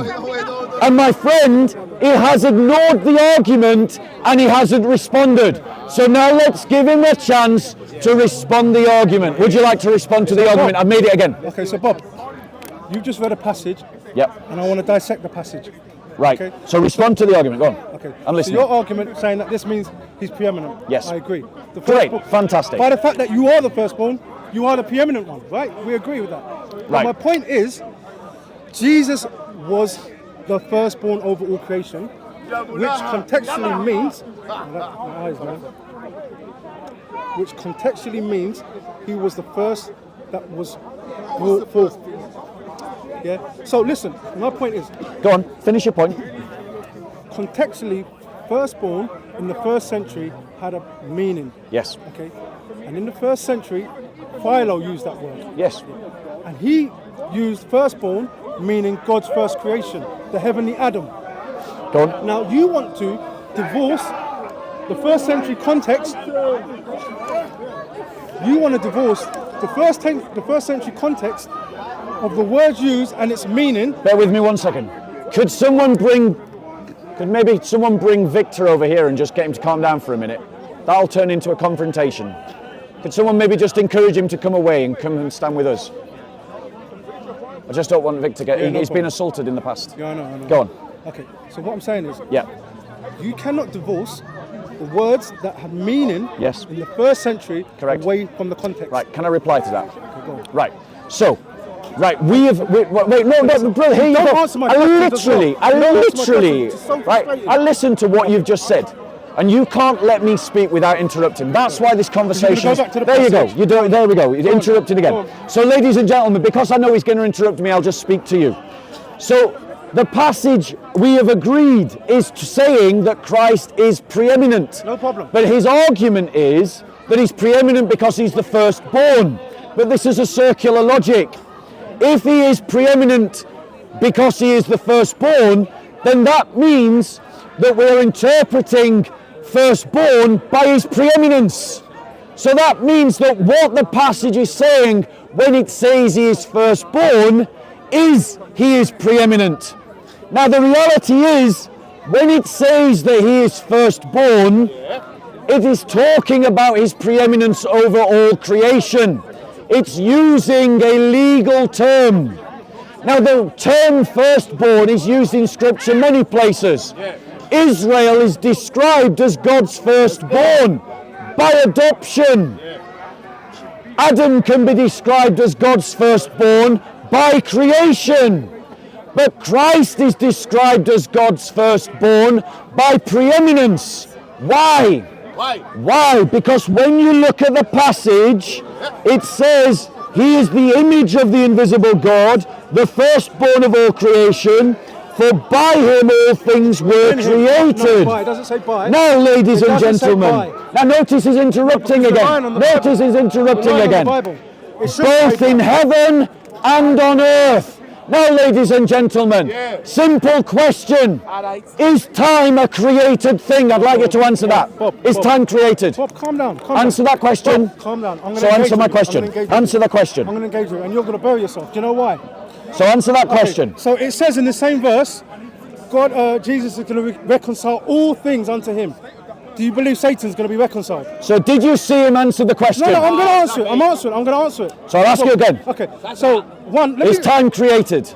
Bob, let me just make my point, and then you'll understand. Right, you make a point, but don't ask questions, because I'm not interested in your questions. Why do you keep anymore. asking me questions? I can't ask you. Well, because you don't answer them, and you ask. You don't answer either. Right, so let's just not do questions. I do answer. Just make your point. Okay, so first of all, the word all in Greek is tapanta, which always, and almost in every time, has... has contextual exceptions. And let me give you an example. Go to Luke chapter 2. You go to Luke chapter 2. And let me give you a few examples. When all doesn't mean all, it doesn't mean all. But the question is, does it mean in this passage all? Not in another passage. So in this passage, does it mean all? We'll see. We'll see. By going to some other passage. I'm saying that... No, in this passage, does it mean all? Listen, I'm saying contextually, tapanta always has contextual exceptions. Does it have a contextual exception in this passage? By the fact that he's called the firstborn, yes. What does firstborn mean? He is God's first creation. No, it means in preeminence. No, it doesn't. Because if you read in the Old Testament... No, you're jumping around the passage. Over the passage in front of us. Engage, Bro, you haven't genuinely engaged. You haven't genuinely engaged at any point. I'm not interested in your complaints. When you genuinely engage, you'll get more out of me. No. Very disappointed. Very disappointed. Arian divorce, baby. La ilaha illallah. Declared by Allah. La ilaha illallah. 89:27. Liar ya dong. Liar ya Abu Lahab. Liar ya Shaitan. Right. Who are you? Yeah, who are you? You are calling me name. Who are you? He's daddy. So the word panta. Let's just be clear about what the word panta means. Tapanta. Right? Okay. Listen. Tapanta. Listen. Bob, Listen. You want me to respond, and then now you keep talking. Right. Let me respond. Respond to the Colossians then. Go on. So I'm responding. Why are you speaking Arabic language? Answer the question. Don't you see how foolish you are? A slave. A slave. Why do you speak Arabic language? You are forced to speak Arabic language. Are you not? Guys, we're going to go over that way. Are you an Arabic Come on, bro. person? You know any other language? Islam. Right. So basically, Yeah. if you read Psalms 89, so it talks about David being made the firstborn. I'm not moving out of Colossians. Okay, no, so then, listen, Bob, Scripture explains Scripture, okay? And so sometimes you've got to look at how the wider context of how Scripture uses terminology. Yes. Okay? Yes. So if you're just going to try and be dogmatic and say, it says all, so it literally means all. No, the Bible doesn't work like But that. do you recognise that how a word is used in one context and in one passage does not necessarily mean that it is used in the same way in every passage? So this is the point. Jumping to another passage doesn't define how a word is used in another I'm going to passage. exegete Colossians in So my way. stop jumping to another passage, deal with Colossians. I'm going to exegete it in Go my on. way. Whether you accept it, fine, no problem. So in terms of Psalms 89, it says this, talking about David. We're not talking about Psalms 89, we're talking about It's talking about Colossians firstborn. 1:15. No, I'm just gonna 1:16, explain sorry. Where when you're not the literal firstborn, how the Bible uses firstborn. Again, we're not talking about Psalms, we're talking about Colossians. About the language. So listen to Well, my I've got the point. language here. Look, I can give it to you. Listen to my point. Yeah, go on. And then whether you accept And then it, I'll fine. reply. Okay. Yeah. So every time I try to make a point, you try and you shoot it down. Yeah, every time I try to speak, you interrupt me. I keep No, telling you, you when you interrupt me do... at all. Right, exactly. Yeah, So exactly, but so let's my not point is... complain. I'm not the one. You're the one that's been You complaining literally the just whole time. complained. No, I'm just saying. You don't You let me literally make, just You don't complained. let me make my point. That's complaining. Yeah, but You just. But you don't- interrupt me continuously. You refuse. No, you refuse Do you to want answer to do this question. timed? No, you refuse to answer Right, question. right. But you want me to answer question. No. You don't answer questions, so I do, don't answer questions. But I don't answer them in the way that you Right, want me so to. make your point, bro. Stop whinging. Just Thank make you. your point. Okay. So in Psalms 89, do you want to go there or you don't want to go there? No, because we're talking about Colossians. No problem. So it says this, talking about David. He shall cry to me, you are my father, my God, the rock of my salvation. Yep. Also, I will make him my firstborn. Yep. Make him so. By adoption. So, Yep. I said that. essentially, if somebody's not your literal firstborn, the context would be Jesus would be made firstborn. But it doesn't say that here. It says he is the firstborn. So in every other context where somebody is the firstborn, Yep. it literally means they are the first created in every context of the Old Testament and the New Testament, by the way. But so Can I reply? That's Go on. point number Yeah. one. Point number two, Tapanta always has contextual exceptions. Even Yes. for example, with God, all things are possible. God cannot lie. Yep. God cannot be tempted. Do you agree? God cannot be tempted. Make your No, point. Bob. Do you agree that God No, cannot be tempted? you don't answer my No, questions. Bob, you don't do get you to. believe God cannot be tempted? Right. Simple. Is that you finished making No, your point? I'm asking you. Make your point. No, this is why I don't like time, because you don't want to answer questions. Are you done? Do you believe Jesus was tempted? Okay. Right. I'm No, going to no. reply now. No. To that point. No. God cannot be tempted. No, you don't But answer Jesus any of my was questions. In all ways tempted as we Right. are. So now I'm going to reply. Okay. So No, ladies I'm and going to respond to this. I'm going to respond. no, right, ladies and gentlemen, he quoted another passage. To show you how to. But the point is, words when you're not sit the in the literal person. context of the passage that they're in. Okay. And you must understand them in their actual context, not running to another passage that uses the word in a different context. And that's the game that he's playing. And he's been trying to play it throughout this entire debate. Whenever we pin him to what the word means in the context of the passage that he wants to go to, he does the Jehovah's Witness trick of jumping to another passage where the same word is used in a different context. Bob, this is not how you die. Let us look at what the passage says in Colossians chapter 1, verse 16. It means this, okay? And the phonetic spelling is pas, the transliteration is pas. And what it means is this: all, the whole, every kind of. It means including all the forms of declension. That means any kind of discretion or any kind of difference. It's apparently a primary word meaning all, any, every, the whole. Its usage in the Greek New Testament is this: all, always, any, daily, ever, every, as many as, no other thing, thoroughly, whatsoever, whole, whosoever. It is all inclusive. So when it says in Colossians chapter 1 verses 16 that Christ is the one through whom all things are in heaven and on earth are created, it means everything you can think of. Okay. So now the question that he has avoided, let me ask him again. Okay. Did Christ also create time? Okay, so Bob. That's the question. Did you all hear it? Now let's see if he answers the question. And he won't. No, Bob. Okay. You just made a fallacy. You just said something that's not true. You said all means everything that comes to your mind. Did you say that? Yes or no? So what the No. Is that what you're going by? Look, it says here, translated as Bob. all Bob, things, I'm pinning to you what you just said. everyone, Don't- of no. all, Bob. to all, Bob. everything, any, to Bob. everyone, than all, of every, anyone, Bob. amongst all, for all, in all. Bob. How much clearer do you want it to be? Okay, so you believe that means everything that can come to your mind, yes? Yes. Okay, so read verse 20. Okay, let's go to verse 20. Let's go to verse 20. Let's see if he's consistent. Right? So, in verse 20, bear with me, I need the light. Right? And through him to reconcile all things to himself, having made peace through the blood of his cross, through him. Okay, Bob. Right. Do you think the devil's going to be reconciled? Yes or no? Right, let me answer the question. Because all things that come Are to you your listening? mind. Okay, see if he's Are consistent. you listening? Go on.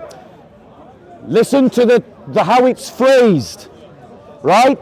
All things to him shall be reconciled to himself, having made peace through the blood of his cross.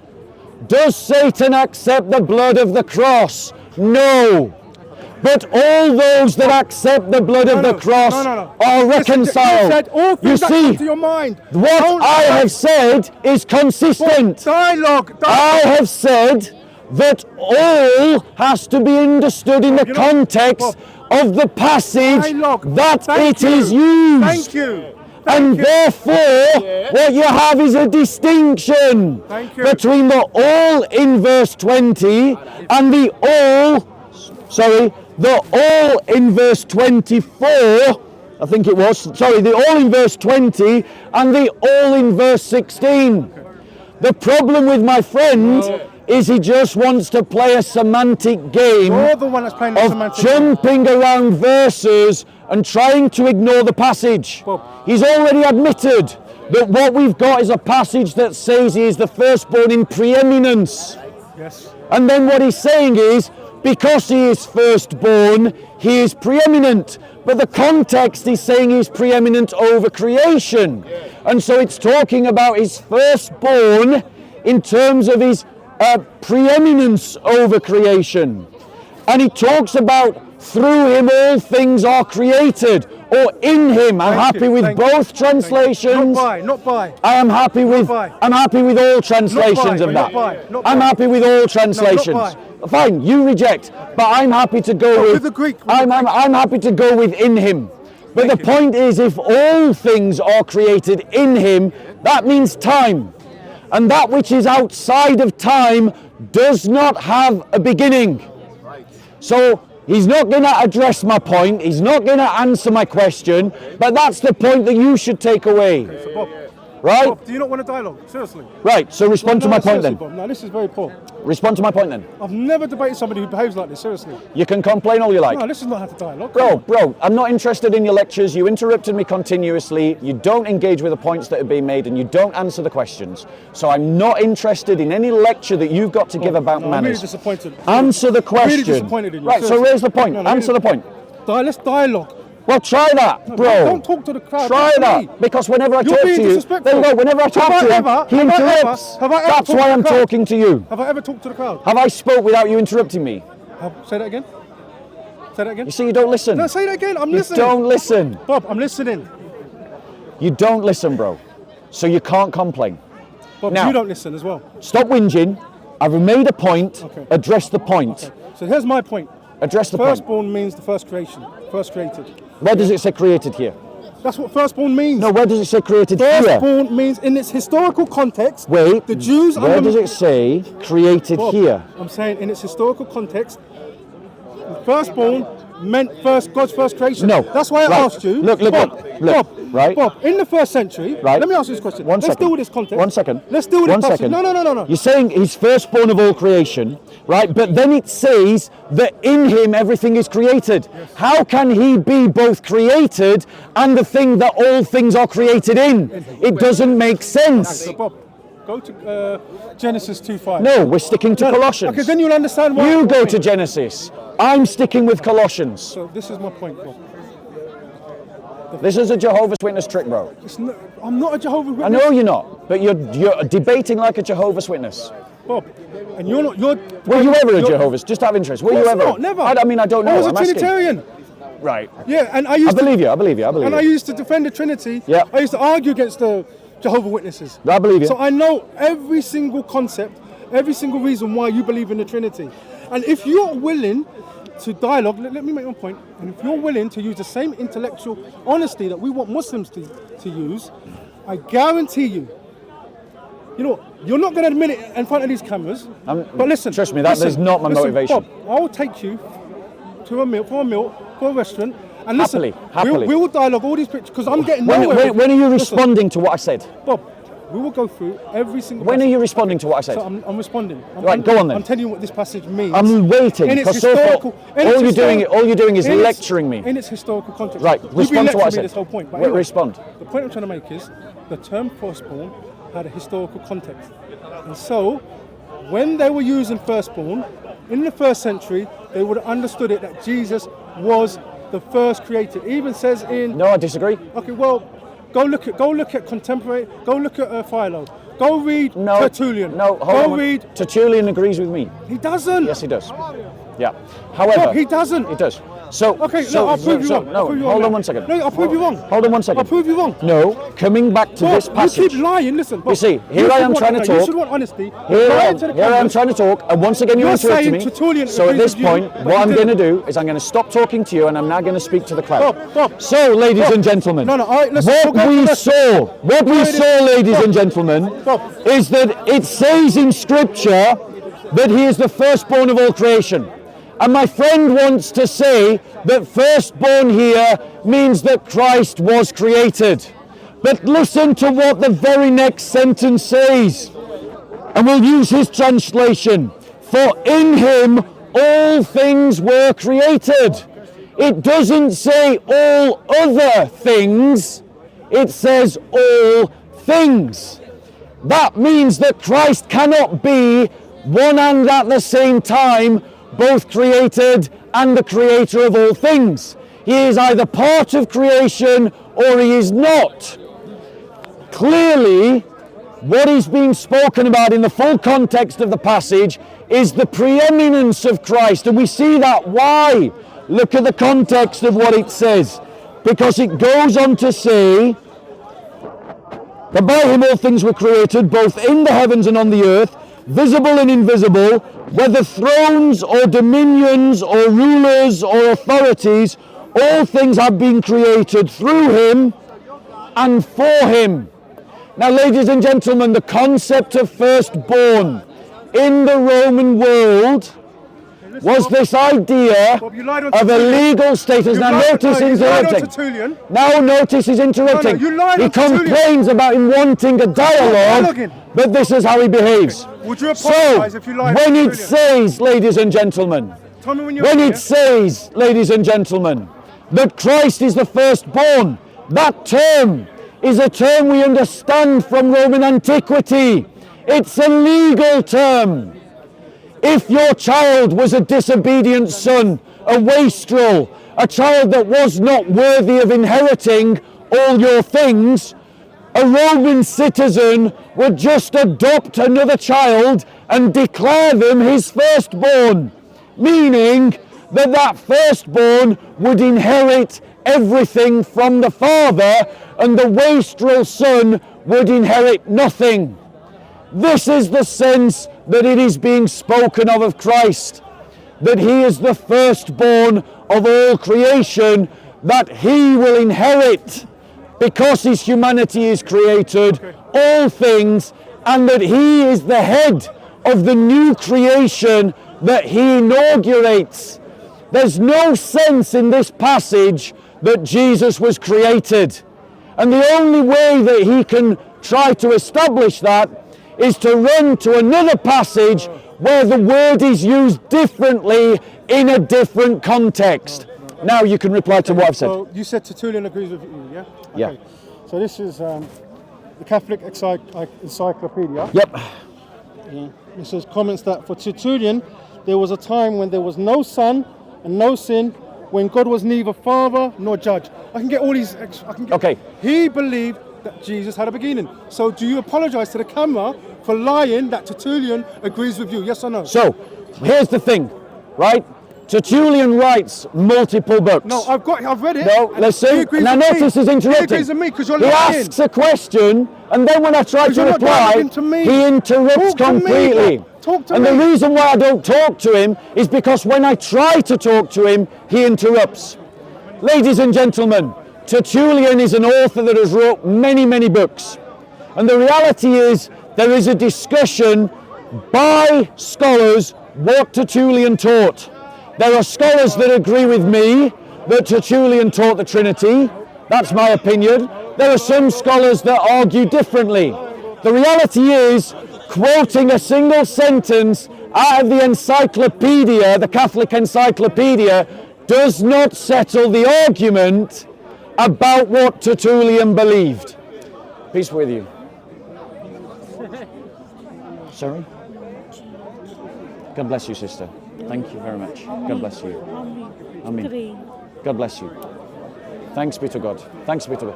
So, what would you like to reply? Okay, so Tertullian is 100% non-ambiguous.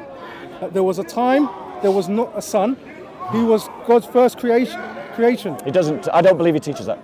Okay, so if I prove that to you, then what? Well, even if, right, let's just do a thought experiment. Okay. Even if you prove to me that Tertullian believes something that's heretical, all that you would have established by doing Where that... did he get that from? All that you see, you're interrupting again. All that you would have established is that Tertullian is a heretic. But you lied then. What you would not have proven is that I lied because... You said on camera that he agreed you see, with you're you. interrupting, so I'll just speak to the crowd Yes, again. speak to the camera. So, ladies and gentlemen, if he proved that Tertullian taught something that I don't believe Tertullian taught, it would prove two things.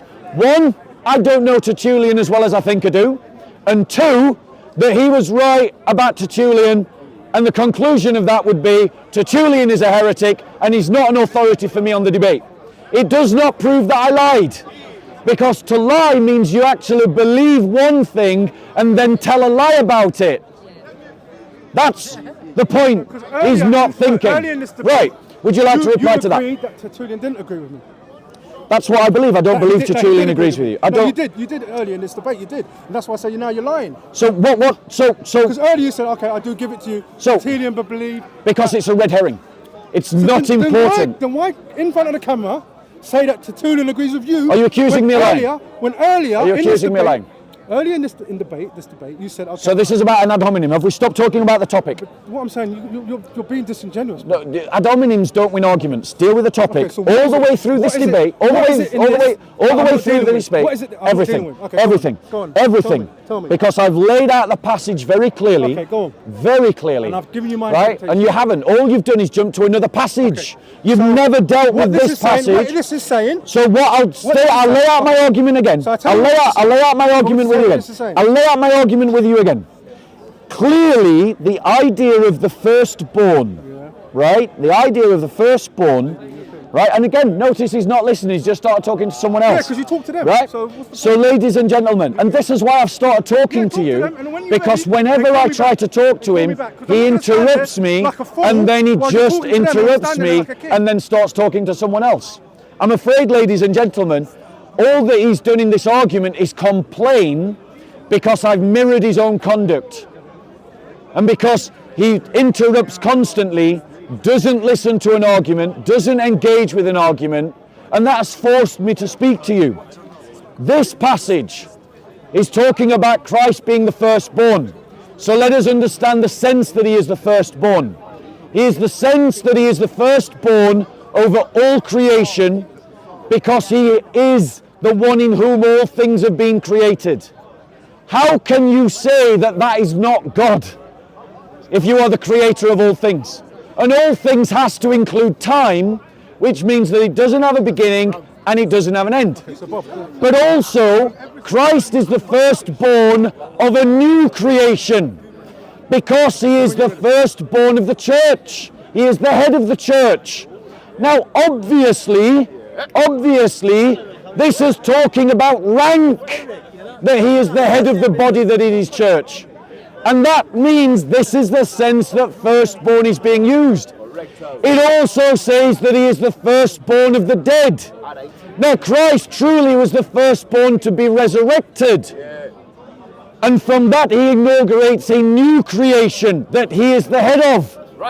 But was he the first person to be raised from the dead? Wasn't Lazarus raised from the dead?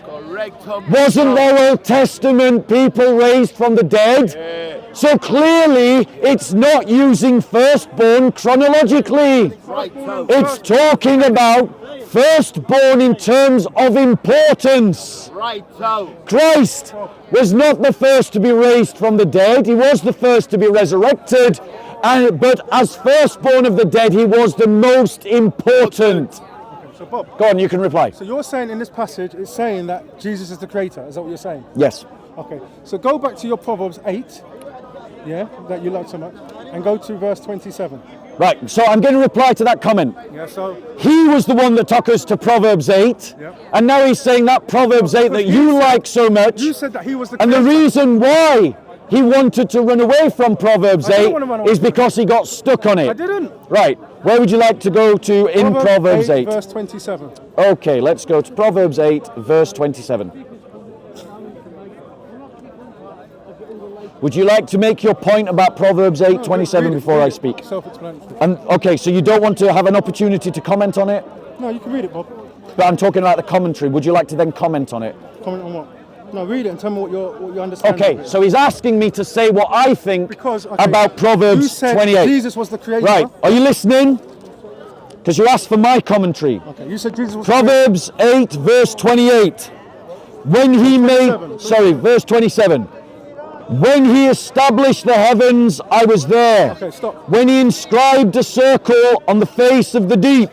Now, ladies and gentlemen, he asked for my commentary. Let me give it to you.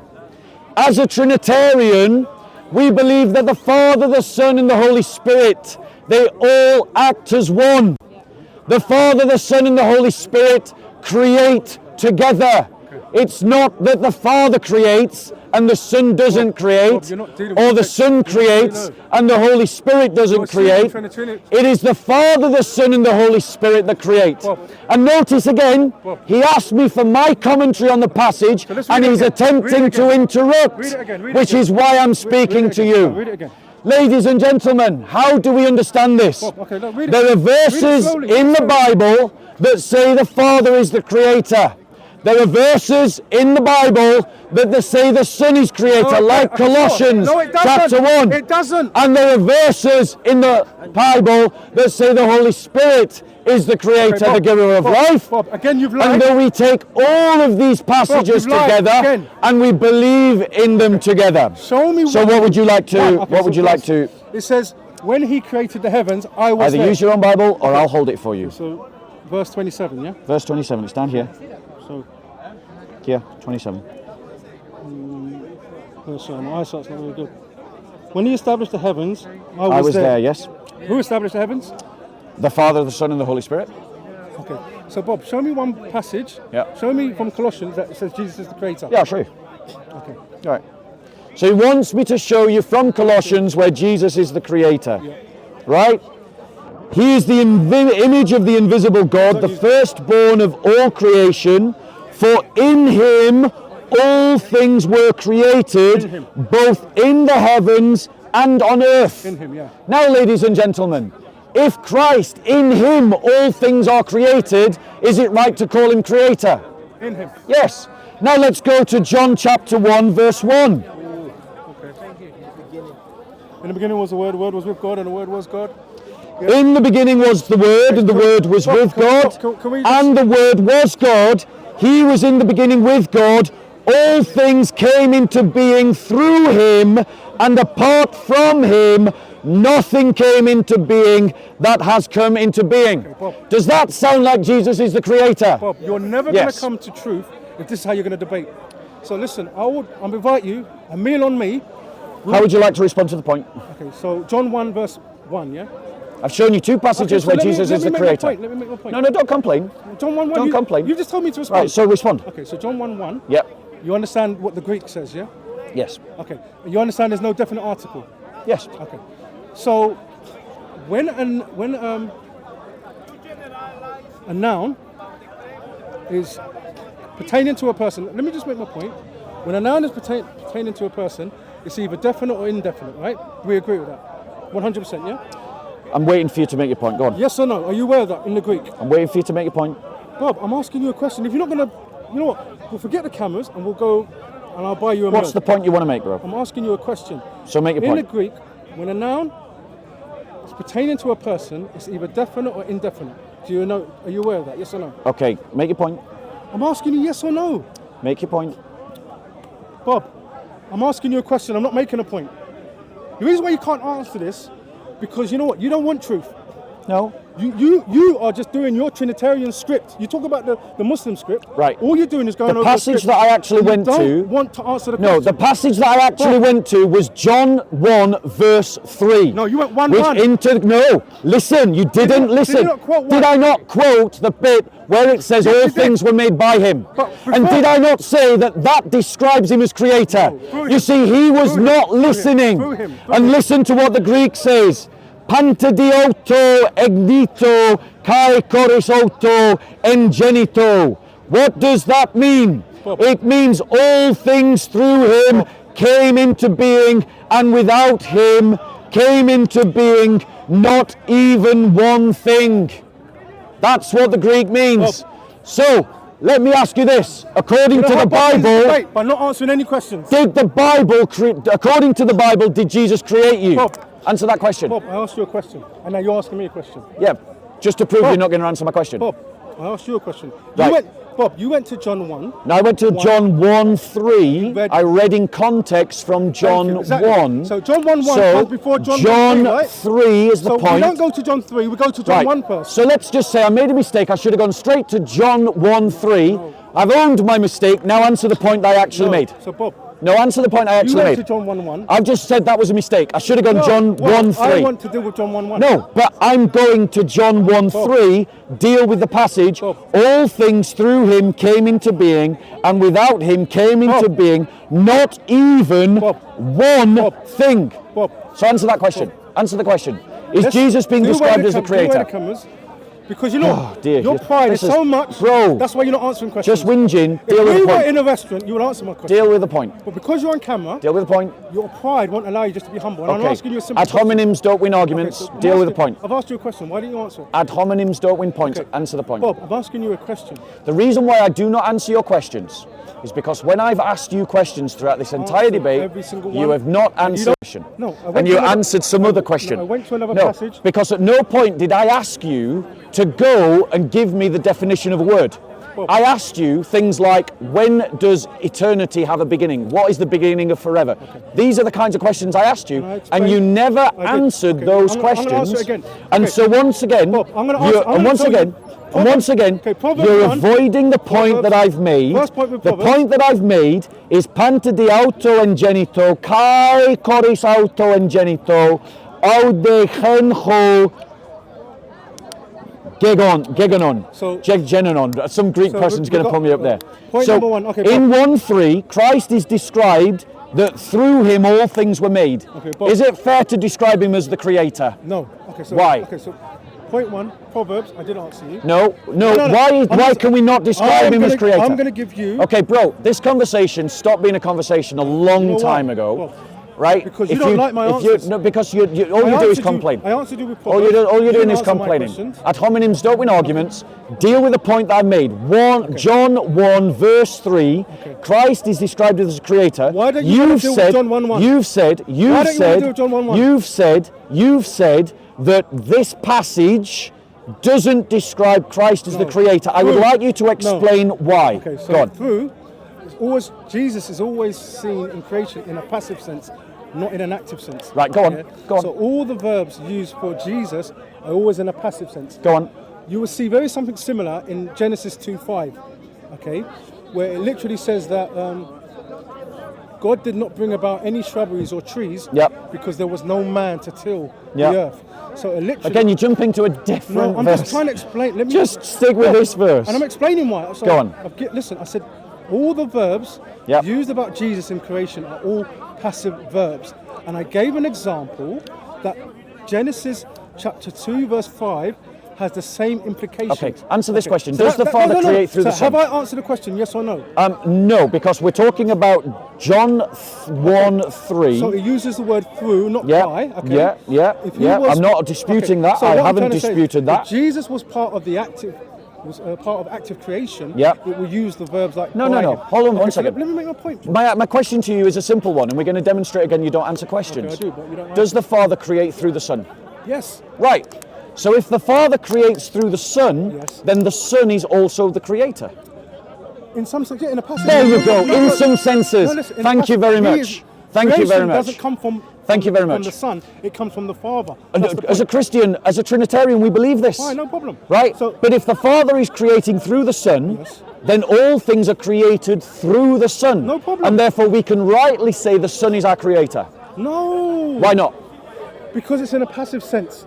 It's not in an active Well, sense. no, brother, that's irrelevant. So let me give you an example. No. I'll explain. If I, no, let me explain, no, let me let explain me why. give you, let me give explain you. why. Let me explain why. If I'm an architect and I design a building and you're a builder and I give you the design, 1 second. If I give I'm you, gonna use the Bible. if you give, Forget architect, I'm gonna use the Bible. no. I'm gonna use the Right, Bible I'm to going to explain. stop talking to you now because I'm just Bob, bored of how you interrupt. Bob, let me use Answer the this Bible. question. No, I'm gonna use the if Bible. I'm an architect I'm and gonna- I give you a design I'm for gonna a building answer it biblically. and you're the building company and you build the company, who's responsible for the building? You, the architect, or the builder? I'm going to answer it biblically. Answer that question. I'm going to answer it biblically. Forget You got one chance to answer this biblically. analogy. Answer No, this analogy. Biblically. Okay, guys, I'm sorry, but I'm just bored of Bob, constantly why being do you want me ignored. to answer this biblically? Why do No, I go want you to architecture? answer the question. I'm using Bible If to I'm explain an it. architect No, and I give no. you the blueprint for a building, but I'm- you're the builder I'm and gonna you quote build Jesus. it, who's responsible for the building? You or I'm me? going to quote Jesus. Answer my question. Do you want me to quote Jesus? Or Yeah, do you go want- for it. Go Thank for it. you. Go Thank for you. it. So Jesus says it like this: as the Father has life in himself, Yes, so he I has have life grant- in myself. No, Yeah. so he has granted Yes, the Son to have life in Yes, himself. correct. So at what point did the Father grant the Son to have life? from eternity. How can you grant somebody to have life from it? That makes no sense. Right, it does make sense because the eternal movement of the begetting of the Son is an eternal act. It doesn't have a beginning and Where are it you doesn't getting have this an from? end. Where are you getting this So from? when Jesus says, I'm talking from the Bible. You're when talking says- from your. No, I Trinitarian- demonstrated in Proverbs 8 I was right. I've demonstrated from Colossians 1 that I was right. No, I've Bob. demonstrated from John 1:3 that I was right. No. And all you're doing is now So listen, asserting. now listen so, to my point. bro, I'm Listen to I'm my actually explanation. done. I'm Listen to actually my done having explanation. a conversation with you now. I'm going to stop. I'm no longer interested in continuing this conversation Bob, do you wanna go because to a at restaurant no at some point, point? at At some no, point? yes, of course, I'm happy to have a drink with you. I'm not angry with you. I don't drink It alcohol, is by the just that I'm basically fed up of you constantly interrupting, ignoring the points that I'm I trying to made, and not explain it from engaging the what I'm Bible. saying. I'm trying to explain it from the Bible, and you don't like it. And no, I am. So for that reason, I'm done. I'm finished. This is now over. Okay. This conversation is over. Come back and talk to me another time. And just so you know, I won't debate just you so on you know, If you want to if talk- you ever want to talk to me again in this corner, I will no, only I won't. agree to do it with a No, timing. I would never debate you again. Yeah, I because if you can't do timed, there's no point of our discussion. Because I want to pin you out, and I noticed. Now, in this debate, whilst you refused weren't to answer all my questions. whilst you weren't nasty or aggressive like Muslims are, you did interrupt And consistently you like interrupt as Muslims well. do. And it's not a problem sometimes. And In I a said to you, passionate- if you passionate kept exchange, interrupting me, it that's what happens. would happen. Anyway, have a lovely day. Bless you, Bob. Take care. God bless. Right, guys, shall we do a wrap up? So, in a very grueling and not very productive kind of conversation, what we've seen is essentially the Unitarian repeat the kind of dialogue that we experience with Jehovah's Witnesses. You show them a passage, they try to jump to another passage. They never deal with the passage in front of them. And when, ladies and gentlemen, he was pinned to the very definition of the word and I was quoting the lexicon to him, he wanted to ignore its implications.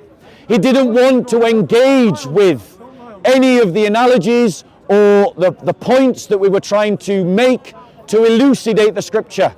And the very scriptures that he wanted to go to all affirm Christ's eternality.